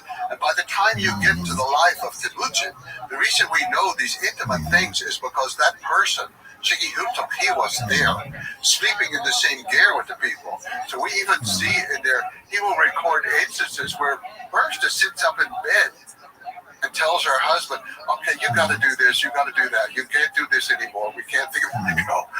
It's all recorded, right? So it's a very intimate document. And this is one reason that it was secret. It was only for the family. They were trying to uphold Genghis Khan's prohibition against putting out information about the family. So it was secret for a very long time. So much so that scholars began to think it didn't exist. And then in the 19th century, a Russian academic who was working in China at the time in Beijing, he discovered a manuscript which was very, very odd that people didn't think was anything because it's all Chinese characters, but it makes no sense in Chinese. But he recognized that if you read it, pronounce it, it makes sense in Mongolian. And so it was in this code that had been used to record the information in Chinese. So they're recording the sounds. The sounds, correct. They used Chinese characters to record sounds, which is always problematic in some little areas you're not exactly sure what the name is or something like that. But it was a very unusual document. And then once they found it, they realized that some of the Persian documents had incorporated part of that already. So that was very helpful to me, because some of the Persians I trust very much, and I like their work very much. And so it was helpful that it already existed, and all of it, some of it existed in Mongolian, other Mongolian sources that were written later. Some of it was just incorporated. So it seemed to be fairly genuine, but it wasn't 100% pure. It had little things had happened to it along the way. Some things have been snipped here and there, and a few words changed. And like sometimes for Temujin, they call him Genghis Khan. Well, he wasn't the Han then. And sometimes they call him Han, which is like chief, and other times Han, which is emperor. Well, in Mongolia, it's a big difference, you know. So there are little things like this that move around that you're not sure why, but it's a document that I have great faith in. It was not published in English until 1982, but Francis Woodman Cleaves at Harvard University translated it in the 50s. It was ready for publication, and he was having trouble with the publisher, and so it didn't appear for nearly 30 years. There were supposed to be 2 volumes. The first volume is the translation. The second volume was going to be the notes, and the second volume was lost. To this day, it hasn't been found. I would love to see that, but anyway, now it's in all languages just about in the world. Can you clarify? So there's 2 volumes. The 19th century Chinese manuscript covers the first volume. Yes, that was translated and then published by Harvard University, but the notes were just the notes from the scholar Francis Woodman Cleaves. Those were his notes, not Mongolian notes. There are Chinese notes that went with it, because the Chinese had trouble understanding a lot of things in it, and they disapproved of some things, so they would try to put their own notes in the margins to kind of correct the story and explain away why the Mongols' women would be often marrying their stepson. It just did not match with Confucian ethics. You know, so there's several things like that they try to skip around. But so it's interesting just to read the Ming Dynasty notes that are attached to it. But the document itself, Mongolian Nutstupcho, it's just so important. For me, it was the guiding document. I didn't want to be guided by anything else first. Everything else I would check or correlate and fill in blanks and give more information. But I went to Mongolia to travel around to those places because they are so exact in there, and to feel it. And it's so important, I think, because the history does not live in books. History does not live in archives or even libraries, as much as I need them for my work. But history lives in the people. History lives in the memory of the people and the culture. And for example, the episode with the kidnapping of Bertha. So I went to that place, and I didn't know when it happened, what season it happened. It was very important for figuring out the births that came afterwards and other events that were being correlated. Very important to me. And so I'm just talking to the people who live in that valley, the nomads there. They said, oh, it's clear. It was the winter. I said, oh, where did you read that? I said, no. Granny Clarkson was on the ground and she could feel the vibration. She said, look, this is summertime now. You're not going to feel any vibrations. The ground here is so soft. Suddenly, a whole important piece that I've been searching for just came together from some nomad sitting there next to his horse. And he was absolutely right. It could only happen in the winter. And that also correlates with the time that grading was done. So it correlates with other historic factors. But then that gave me the time basis for figuring out a lot of other things. History lives in the people. Just to linger on that point, you visited different places that were important to the story of Genghis Khan. What did it feel like? What are some memorable things about just the experience of standing there? I really set out mostly to visit the cities he had conquered across Central Asia and all. There was so little to learn. I mean, everything was kind of known of whatever the chroniclers had recorded. The archaeologists had found whatever they had found. And I get there, and he hadn't spent much time there. He didn't identify with it. I wasn't feeling anything. But in Mongolia, I would go to these places, and I would know, if Genghis Khan came back today, he would know exactly where he is. There's no road. There's no sign. There's no building. There's no power line going. Nothing. And just to smell the air, to feel it, to see the animals, and to see what kind of animals live here, what kind of plants are growing here. You begin to get a feeling for how he was thinking. And then you begin to see, I know which direction they came from. The only direction they could come from was that way.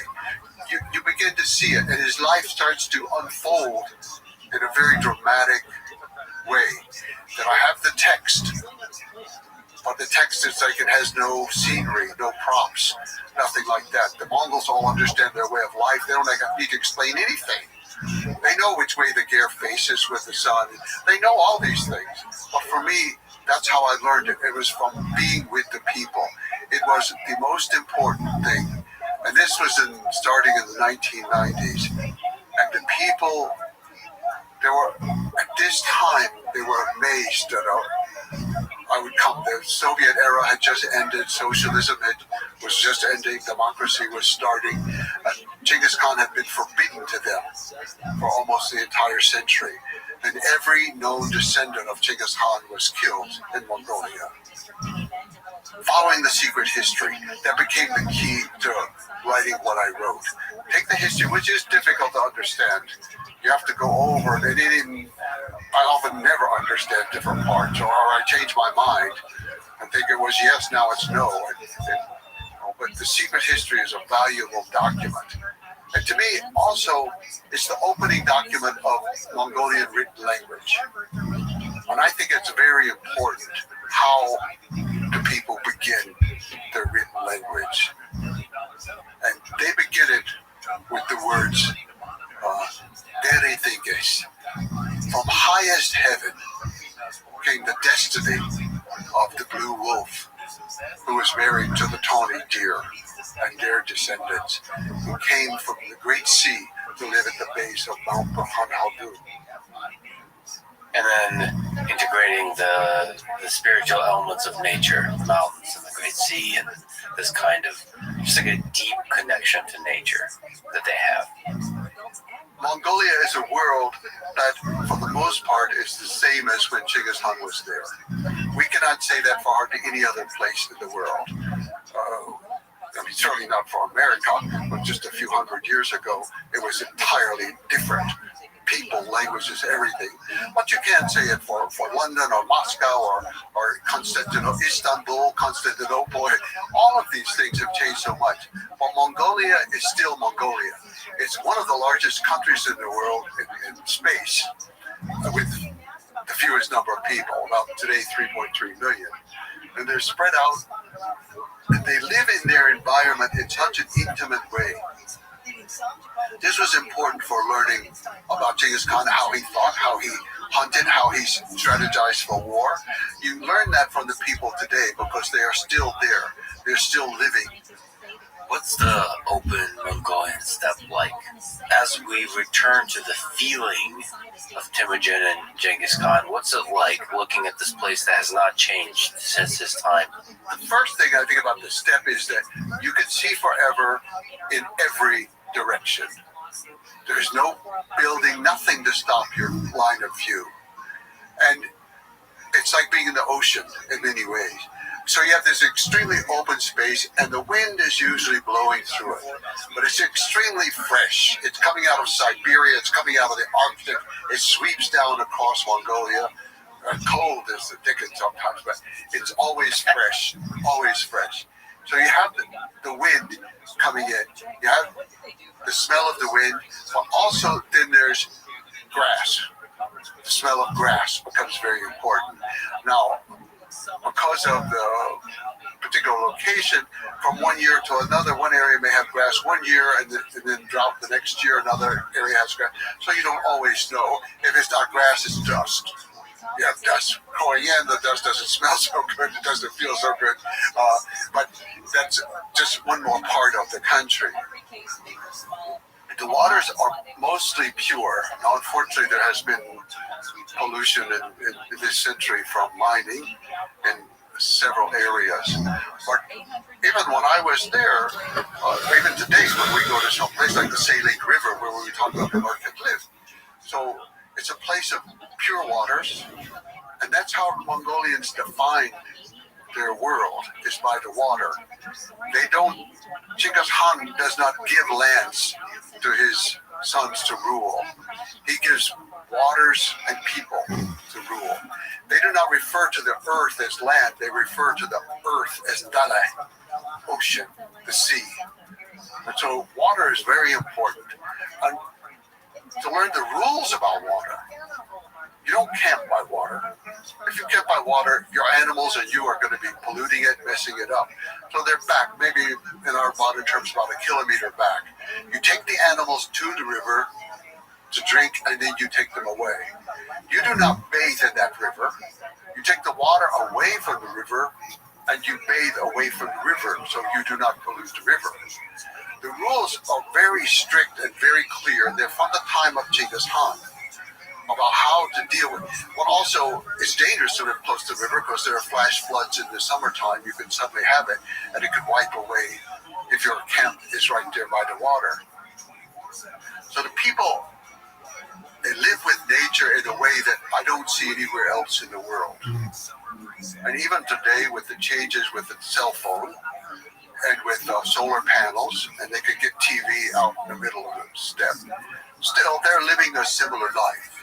The young people, of course, want to drive a motorbike, but they're still herding cows and yaks and camels. If it's on a motorbike, okay, they're still doing it the Mongol way. But then, if we go to the time of Temujin, of Genghis Khan, another component is the horses. We talk about their relationship with the horse. They're thinking about this open steppe.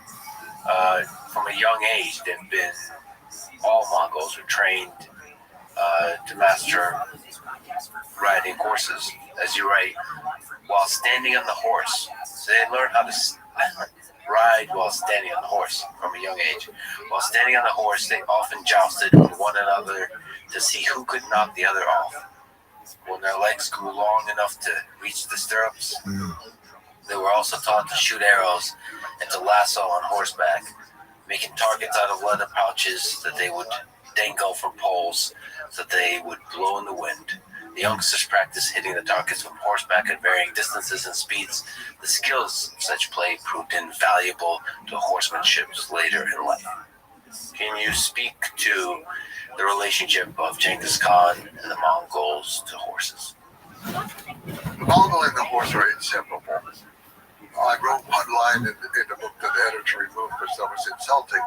I said, the Mongol and the horse, they live together, they know each other with every twitch of the muscle, and they smell the same.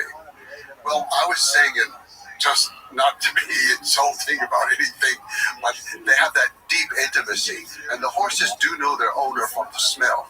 This is very important. It's also important for Genghis Khan because they made the flags with the Golden Sult out of the horse hair from their own horses. And so in battle, they used it for a very practical purpose, and that is the horses would return to their source because they knew the smell of their flag. There was other members of their own herd. So the language itself, I have never, ever mastered all the words just for the colors of horses, much less for all the other things about it. I can remember Mongolians being out there in the countryside, they said, oh, I want to learn English. I said, okay, yeah, that's nice. You teach me some words in Mongolian, I teach you the words. Okay, then what color is that horse? I say, brown. They would say, brown. I say, yes. Okay, what color is that horse? Brown. Then they said, but you said this color was brown. What color is this? I said, wow. I mean, it's just amazing. I mean, they have where it's based on sort of how smooth the coloring is and the variation in the texture and all the different. Today in English, sometimes you can put them together. We say like yellow brown or brown brown or But the words for horses of course, by sex, and then they have three because they have geldings, so they're very important too. And by age, and by whether or not they've reproduced in the case of the females, all these things are important parts of the horse. And the horse, a few years ago, a presidential candidate ran under the slogan, "Raised in the dust of many fast horses." It just resonates with the Mongolian spirit, and the dust itself is important. The Mongolians, they will wipe the sweat and the dust off the horse and wipe it onto their own forehead, which is the most sacred part of the body where the soul resides. This is how intimate the relationship is with the horses. And they're hard on them in some ways. They train them very well. They ride them very hard. But the horses are also trained for that. They use a very small crop. It's a little bit like a stick with a slight whip at the end that they hit the rump of the horse. Never anything else. They're horrified at Western people who use metal spurs and metal to harm the horse in the stomach.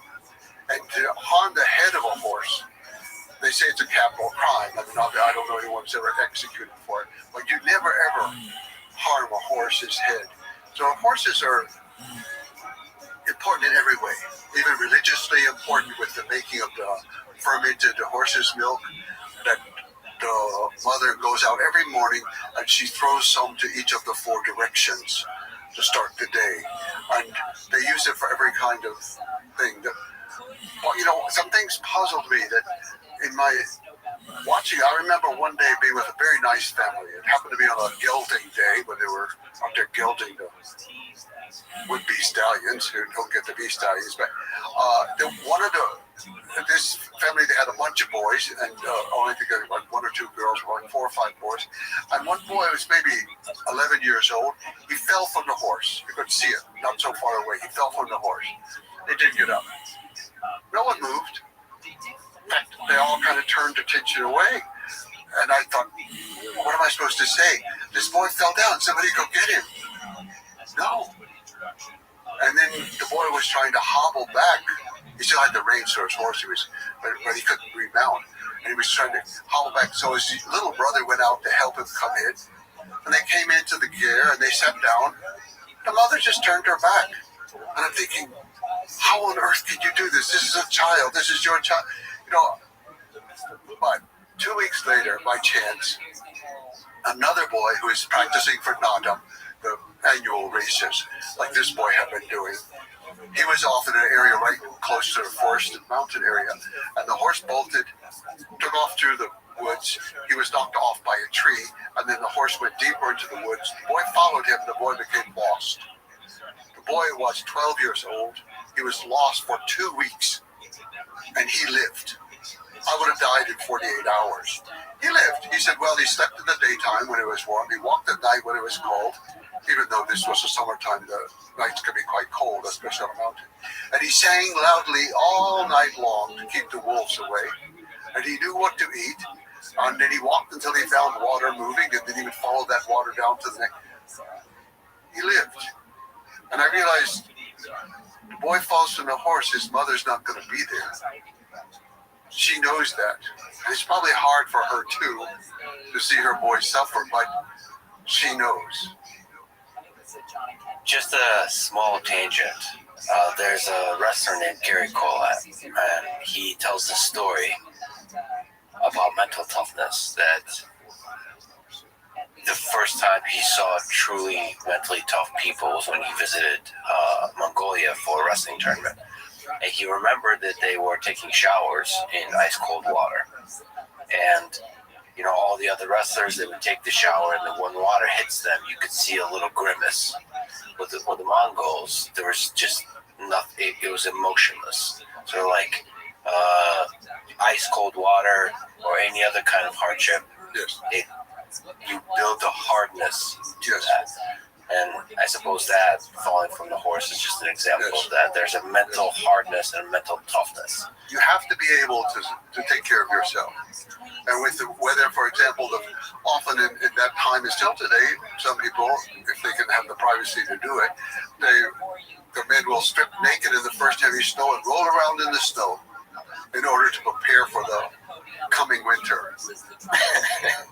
and the valley where I live, a lot of wrestlers come there to train in the summertime for the competition. And the water's very cold coming down from the mountain. And every day, when there's a break, they go down, they do not get in the water, never. But they take the water and they pour the cold water over themselves. And yes, that's refreshing to them, refreshing. Well, then getting back to the horses, the value they had for the horses and the horse riding skill they developed throughout their life created one of the most unstoppable military forces in history. So if we just talk about the mounted archery that they've employed in war, the Mongols were able to do targeted shooting accurately at 200 meters or more while riding fast, up to speeds of 60 kilometers an hour, I read. So there's a lot to say. You have the time, and just watching some of the videos, it's just incredible how stable you can be on top of a horse. And I guess you're supposed to be shooting at a moment of the gallop when all four of the feet of the horse are off the ground. And so you have to time all of that. You have to position your body to maintain balance. And then there's the skill of the actual holding and shooting the bow accurately. And there's obviously the technology of the bow, the composite bow, the recurve bow. They've also used crossbows later. They've adapted the technology. And there's a particular kind of thumb draw that you use for shooting with the composite bow that works for a horse. Because the thing is bouncing up and down, right? So you have to not drop the arrow. It's just incredible to be able to shoot while the horse is going 60 kilometers an hour. Anyway, can you speak to this kind of exceptional excellence that the Genghis Khan and the Mongols had for riding horses and engaging in war off of the horse? The Mongol, the horse, and the bow were a perfect combination, and it was the most lethal weapon known to the world before the modern era. It was incredible, the synchronization and the timing of the movements, and also the years of skill. The fact that from absolute birth, the Mongols would be on a horse, and by 3 years old, they would probably be riding alone on the horse. Now, when I first went to Mongolia in the 1990s, at that time, all jockeys on horses for races had to be under 6 years old. That was the age limit. The cutoff was 6 years old at that time. And so you had some as 3 years old racing up there. It's absolutely incredible. Of course, at that age, they can't even have a saddle because it can't even be used. So all they're doing is staying on the horse. The horse has been trained to do what it has to do, and they just stay on it. Well, by staying on it, they learn the horse, they become one. And not just one horse with one rider, but one rider with several horses. They usually 5 is the number that you should have for you when you go off to battle. And this ability to shoot. You have to defend your animals. There are wolves around, foxes, and other things. In some areas, there are even tigers and other animals that would come in. And you had to be able to shoot to defend it against other people who might be raiding you. So they became excellent archers. They had composite bows that were very powerful, much more powerful than those of most sedentary people. Now, I say all that because it's very important, but those are all sort of nomadic traits of the great steppe anyway. I mean, in an earlier version, you had the Huns who came out of Mongolia, and Hun is just the Mongolian word for human. That's, to this day, that's what they say for a human being. So they came out of Mongolia, and all the early Turkic groups came out of Mongolia, and they had the similar skills. So you have this perfect weapon, but also you have to have perfect strategy and how to coordinate it and organize it and use it. And this is where the genius that I cannot explain at all, but the genius of Genghis Khan came in. Other people, I think, had been very good in earlier times, a number of Turkic leaders, and also, or even Attila the Hun, who, of course, was actually born in the West, but they were charismatic leaders and very dramatic leaders, and it wasn't that they were so excellent in their strategy. They were very good in warfare, and that's what carried them through. Genghis Khan's army was extremely good in warfare, but small. He never got probably above 100,000, at the most 110,000. That is small. When you're going against China, that has millions just in the army, not counting the country, and you're going against Russia, and you're going against the Middle East and Persia and Afghanistan and these areas, your whole army has to be as finely tuned as each rider, each bow, and each horse. That's the weapon. But the army becomes the super weapon of Genghis Khan, how he organized it and how he used it and the strategies that he put together. Yeah, when you have a small army, just think about that. A small army that conquered the world. It would fit in a stadium today in America. So there's extreme efficient coordination of units. Mostly cavalry, right? All cavalry. That's all cavalry. He had no infantry, and he had no baggage train. He had no backup commissary. Early on, no engineer corps. Later, one was added much later.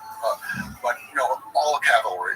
And so there's light cavalry and heavy cavalry, and breaking down units using the decimal system, 10, 100, 1,000.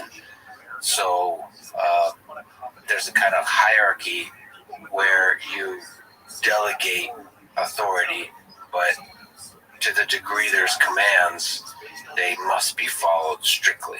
Yes. So for like extremely efficient, accurate, precise deployment of these troops in the battlefield and the dynamic movement of the troops, including all the interesting tactics that were utilized, you have to have really good communication and coordination. And for that, orders must be followed. Yes. Is there something to speak to that? Like, how do you tune this kind of system to where everybody is working together so well? I think the first point is the extreme loyalty of the people whom Genghis Khan chose. His kinsmen, as we said, had deserted him. His Anda was a questionable relationship, but all the others that he found were just common people, herders or hunters, very common, and they were loyal to him and never, ever revolted against him, never betrayed him. So he had extreme loyalty. And then, as you mentioned, he organized his decimal system, so the smallest unit of the army was the Araft, the squad of 10 men. They were put together, and then the head of that squad, he had total control over it. But the men knew that they were going to protect each other, and they had to come back with every member or everybody. You don't leave anybody behind.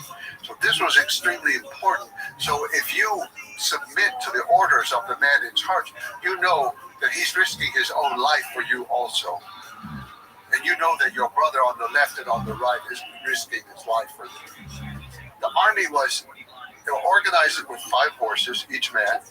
They had their bow and they had a lot of arrows, as many as they could have, but they also retrieved arrows at the end of their battle. And they also would retrieve the enemy arrows. This was a great advantage, by the way, when they hit Russia, because the Russians could not use Mongolian arrows. They couldn't knock them in their bow, but the Mongols could use Russian arrows, right? So all these little things, but it's not even just the arrow. Also, they had to carry needle and thread. Every soldier had to be able to sew. And sometimes that could be a torn garment. It could be a piece of skin or a wound that somebody had.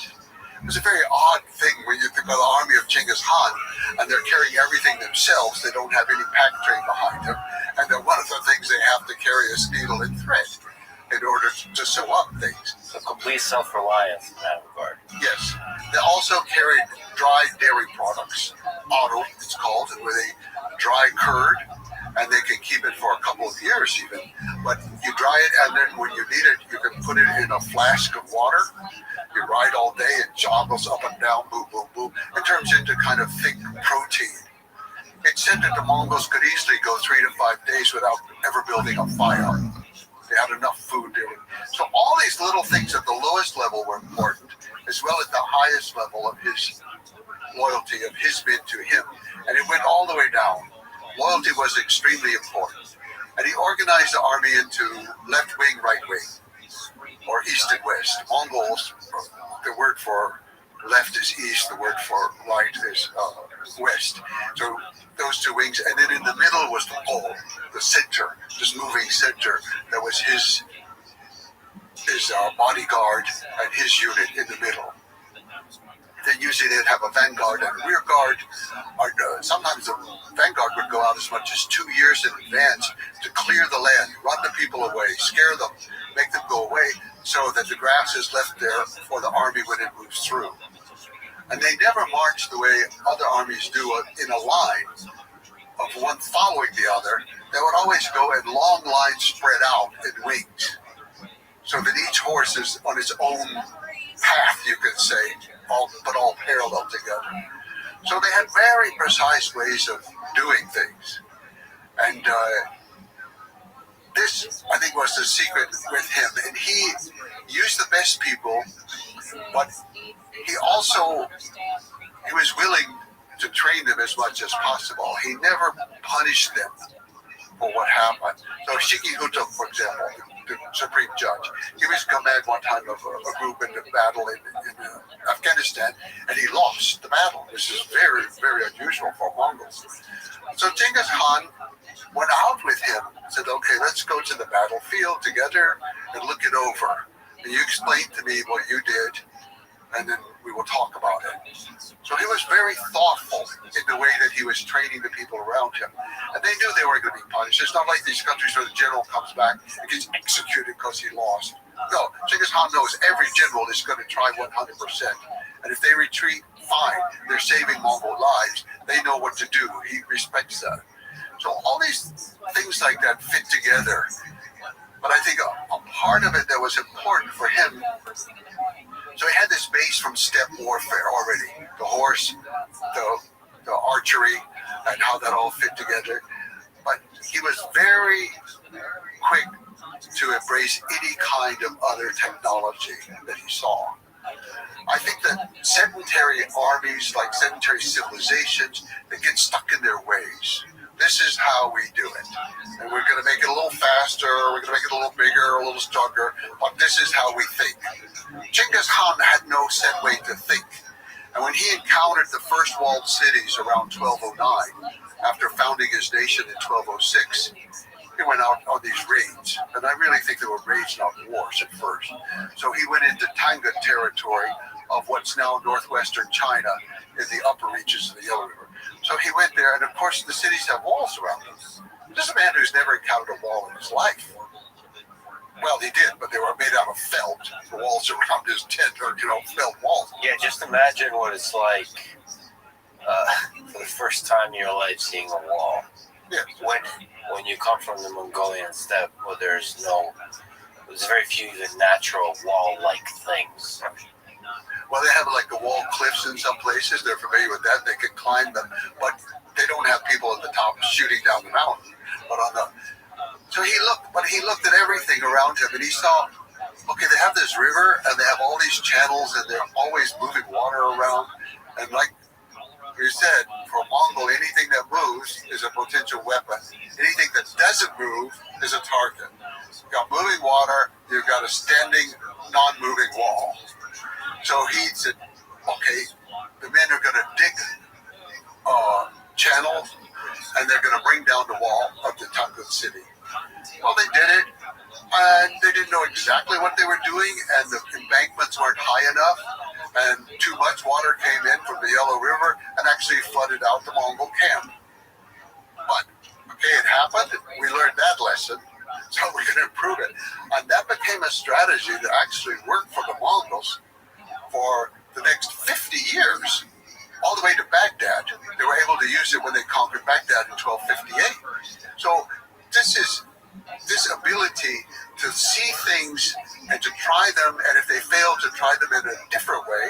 better. We all think we learn from our mistakes. We all, I learned from that. What do? We repeat the mistake. I think it's just a part of human nature.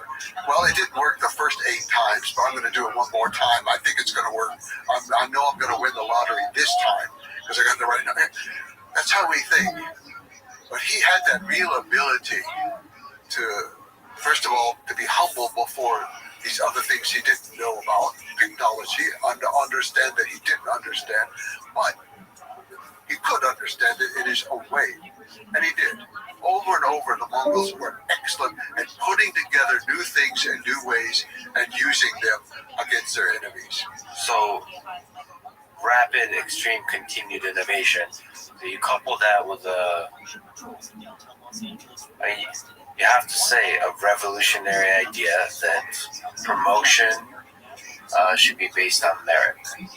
That idea, combined with the innovative approach to the military, it just feeds on itself, because the people who are learning from their mistakes and constantly improving are the ones that get promoted in the positions of power, and then they inspire everybody else to do the same. And so it's just, if every action is judged based on the excellence of that action, then over time, repeated iteration in war creates a more and more powerful army. Yes. And they were able to do that for 3 generations, to create an army that was ever expanding, ever changing its tactics and its technology. And they got worse at it over time. But Genghis Khan was one who innovated it. He was the best with it. And he used it throughout his lifetime. And he was getting better over his lifetime with using foreign information, foreign technology, foreign ideas. He just had a genius for that. If we can go back to the horses, you mentioned every soldier had 5 horses. The reason for that is the horses get tired. Yes. And so you can cover a lot of ground in a single day. Yes. Usually the way the rotation of the horses would, the horse would usually ride for 1 day and then rest for the next 4 to 5 days. And then another horse would be riding the next day. One way to measure it is that later, at the time of the death of Uday Khan, the word went from Mongolia to Hungary in 6 weeks. Mongolia to Hungary in 6 weeks. So let's just imagine this army that's able to move at such high speeds. Yes. Does not need to follow roads because it's used to riding in the open steppe. Yeah. So it can do all kinds of dynamic movements in encircling a place. And then also, one of the other famous things is the famed retreat that was used continuously. Can you explain how that worked? The Mongols did not fight for honor the way we often think of brave soldiers, Achilles and the Iliad and things like that. They fought for victory.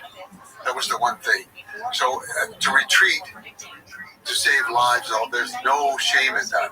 So the Mongols would often retreat, and Genghis Khan basically, he himself never fought a battle that he thought he could lose, and he won every battle he fought. It wasn't true for every general under him, as we said for Shinihuto, for example, but he won every battle because there was no shame in retreating and in not fighting, not engaging the enemy. However, that also becomes a tactic, and that they would send in a small group of soldiers to attack, and the Mongols were able to fire, of course, going forward on the horse. They were able to then act like they were defeated and turn, but they could still fire backwards, which was the Parthian shot, which is unusual in the world, not totally unique, but unusual to fire backwards.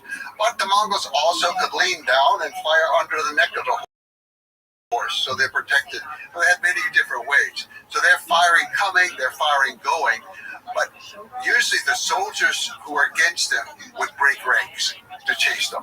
They want to go, they want to get the weapons, they want to kill the Mongols. And if they didn't immediately break ranks, the Mongols would often start throwing things out, like loot from some place and valuables around, and the soldiers usually couldn't resist it. So they'd come chasing out after the Mongols, sort of pell-mell, going in every different direction. And then they would get to a certain point, and from behind the 2 hills, the Mongol army would come and slaughter them. Over and over, this tactic worked. It's like the one with the water. I'm thinking, the people, how can they not know this is what the Mongols are doing? How can they not know that? Human nature. There's something that when the forces are retreating, you want to follow. You want to run after them. You can't help it. Yeah. I don't know what that is. That's maybe the animalistic. But take that with the ability at high speed for the Mongols to encircle and attack the flanks, which there has been many great military historians who have written about the great military forces throughout history. And one of the things you write about, and in general, is the Mongols don't get written about almost at all, and don't get credit for the military tactics and the military genius exhibited through the different strategies. This kind of idea for the feigned retreat and then attacking the flanks, that's been, if not invented, then perfected by by Genghis. He really was a military genius. But there were other things too. They didn't like roads. They just didn't like the roads. So they would often be coming from some direction that nobody ever came from. And the people would be unprepared for that. The most famous example is probably in Bukhara. This is just a beautiful, wonderful old city, a great place in the world to this day. And they came across the desert. Well, nobody had ever attacked across the desert, so people see ducks coming. They think, oh, a caravan. They don't even know what's going on. But it was the direction, there was a surprise element in that particular case. So he was able to think in ways that the other people were not thinking it, and to be able to surprise them. What do you think it, again, felt like to have this Mongol armada, the horses? The ground must shake when you have that many horses. What do you think it feels like to be in a town when Genghis Khan is approaching? I think the terror was one of the greatest weapons that he had. That he cultivated this reputation of ferocity. Not only did he win battles, but he didn't allow people to write about him, as we said, but he encouraged refugees. And when he conquered a city, he always made sure there were plenty of refugees to go to the next city, because it's going to weaken them, it's going to weaken their food supply, and they're going to terrorize the people with tales of the millions of people that the Mongols killed with their steel chiseled teeth and eating children and all kinds of horrible tales. Genghis Khan encouraged it. This is propaganda. It's terrorism of a mental sort to weaken the enemy. And so when you hear, or even if you know they're coming, you see the dust, you hear the kind of roar that comes with all those horses and the trembling of the earth. It must have been truly terrifying. So the psychological warfare was a part of the whole process. But as I understand, there was always an offer for the towns and the territories being attacked for them to surrender peacefully without the loss of life. Yes. And the alternative would be the near complete loss of life. Can you speak to that? Genghis Khan had a precise system. Exactly. He sent in envoys first to explain to the people a little bit about the Mongols. Already much was known, but to explain to them that if they surrendered, all the lives would be spared, and they could continue in their professions. It's just that now the rulers would be the Mongols. They would have to pay the taxes, and usually be the same taxes they paid before, but now they would go to the Mongols. That was kind of the general system. And because you only have 100,000 soldiers, you can't leave a detachment there. So you're going to leave the local people in charge to run their country, or their city, or their area, the way they have done in the past. He was absolutely faithful to that. In one episode in the north of Persia, modern Iran, his son-in-law, Tokhtar, he violated that and was stealing and looting from the people who had surrendered. Genghis Khan called him in, and he stripped him of his rank, and he said, the next city, you go first, as a common soldier. And of course he was killed in the next battle. I don't know the name of the daughter, unfortunately. I'm trying to figure that out. But anyway, it was a close relative to him, and he was killed in the next battle, violating this law. So that was the law. So then, if the city fought, and the Mongols won, they did not kill everyone. what they did was they killed all the leaders. They felt like the elite had not served them well, and they usually killed the army because they couldn't incorporate the army into their own. The army had failed, but the one thing that they valued were all the artisans, everybody who had a skill, and that skill could be making a pot, it could be hammering out a metal plate, it could be weaving carpets, it could be translating or just reading and writing. Every person with a skill was spared. So the killing of the people who were defeated wasn't so severe. What was truly severe was if you surrendered, and many of them did, and then they knew they would not be harmed, so they're not harmed. The Mongols go on. The Mongols are hundreds of miles away. And all, so forget about the Mongols. Genghis Khan sent word they were supposed to send so many cows or sheep to help out. Forget about the Mongols. They're far away. No, he stopped. He returned. He conquered the city, and he killed everyone. That's the way it worked. So the most drastic slaughter happens when there's an agreement and there's betrayal. Yes. And as it turned out, I would say it was more the Middle East, or what we call it around Iran and Afghanistan, where these were the worst cases. And I would say only in Afghanistan did sometimes the emotion of the slaughter take over in an unfortunate way. But he had a grandson whom he loved very much, and that grandson traveled with him, and he had the happy childhood that Temujin had not had. And I think Genghis Khan just loved that about him. But in Afghanistan, he was sent off to conquer the valley of Bamiyan, where the great Buddhas are, actually. He was sent to Bamiyan, and as it says in the Persian history, the thumb of fate fired the arrow that shot him down. He was killed. And for Genghis Khan, he had never lost a family member, not one. None of his sons, none of his grandsons in battle, he had not lost them. And now to lose the most valuable grandson you have, the one that's your pride and joy in so many ways. And so he called the father, his own son, to him, and did not tell him that, he did not announce it to the public. And the son came, and the son didn't know why he was being summoned. And Genghis Khan said, "You have to tell me that you will not cry or moan when I tell you this, but your son is no more." And the father no one was allowed to moan. No one was allowed to cry. No one was allowed to do anything. He said, make them cry. He came down on the people of Afghanistan so harshly. And it went on for weeks and weeks, the killing in Afghanistan. And then it just kind of wore itself out. He recognized that he had allowed his emotions to overcome practicality, and the slaughtering of these people should stop. And so he did. But that's the only time I know of that he really kind of lost control of his own emotions. And it's something we can all understand, but his response was truly extreme. We will not cry, we will not mourn. They will cry, they will mourn. So that goes against the cold, rational way he approached war, which is peace is offered and then betrayal is punished.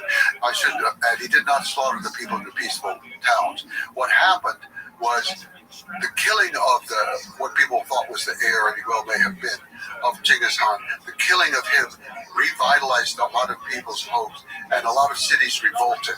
The ones who did not revolt were not killed. But the cities who revolted, he killed them all. There was a mass slaughter.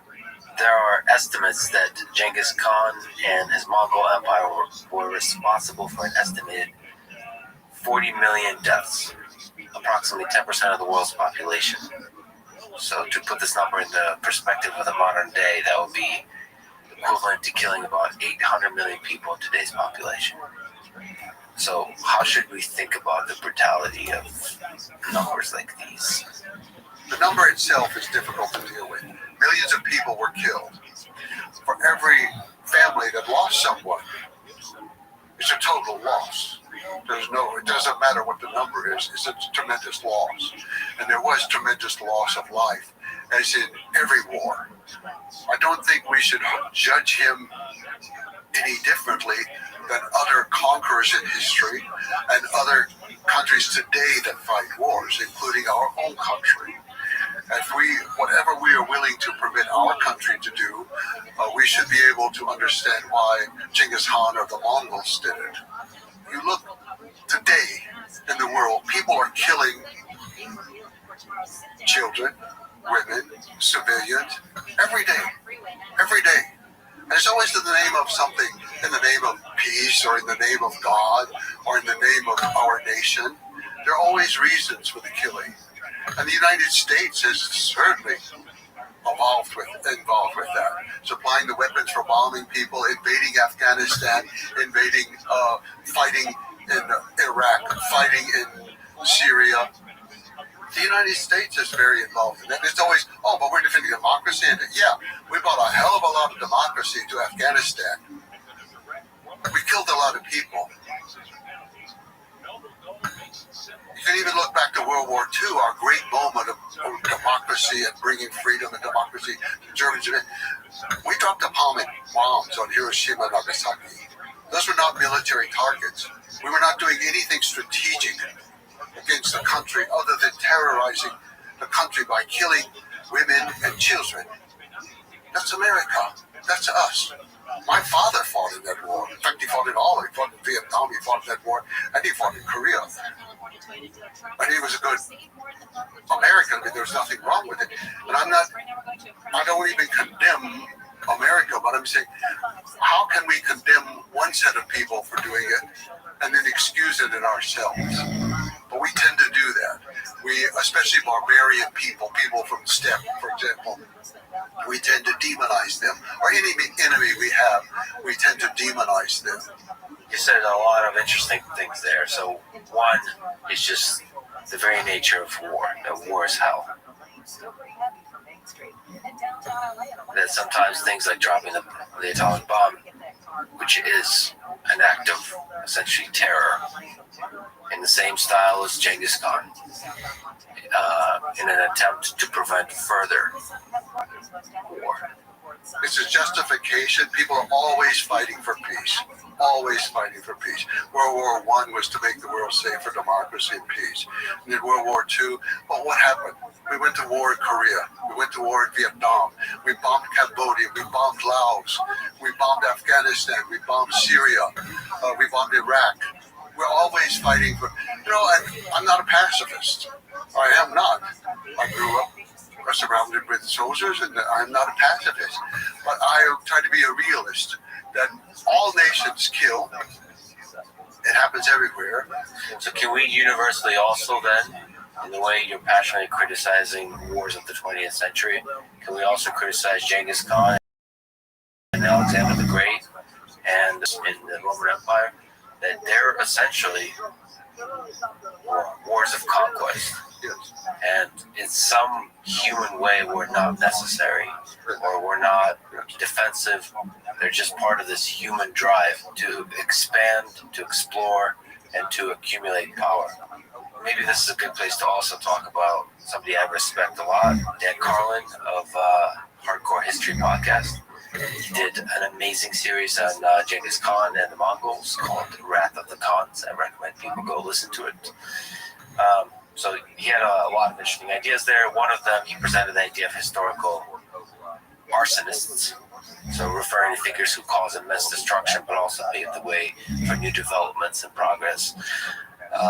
Basically making this complicated case that destruction often in history paves the way for progress. So what do you think about this idea?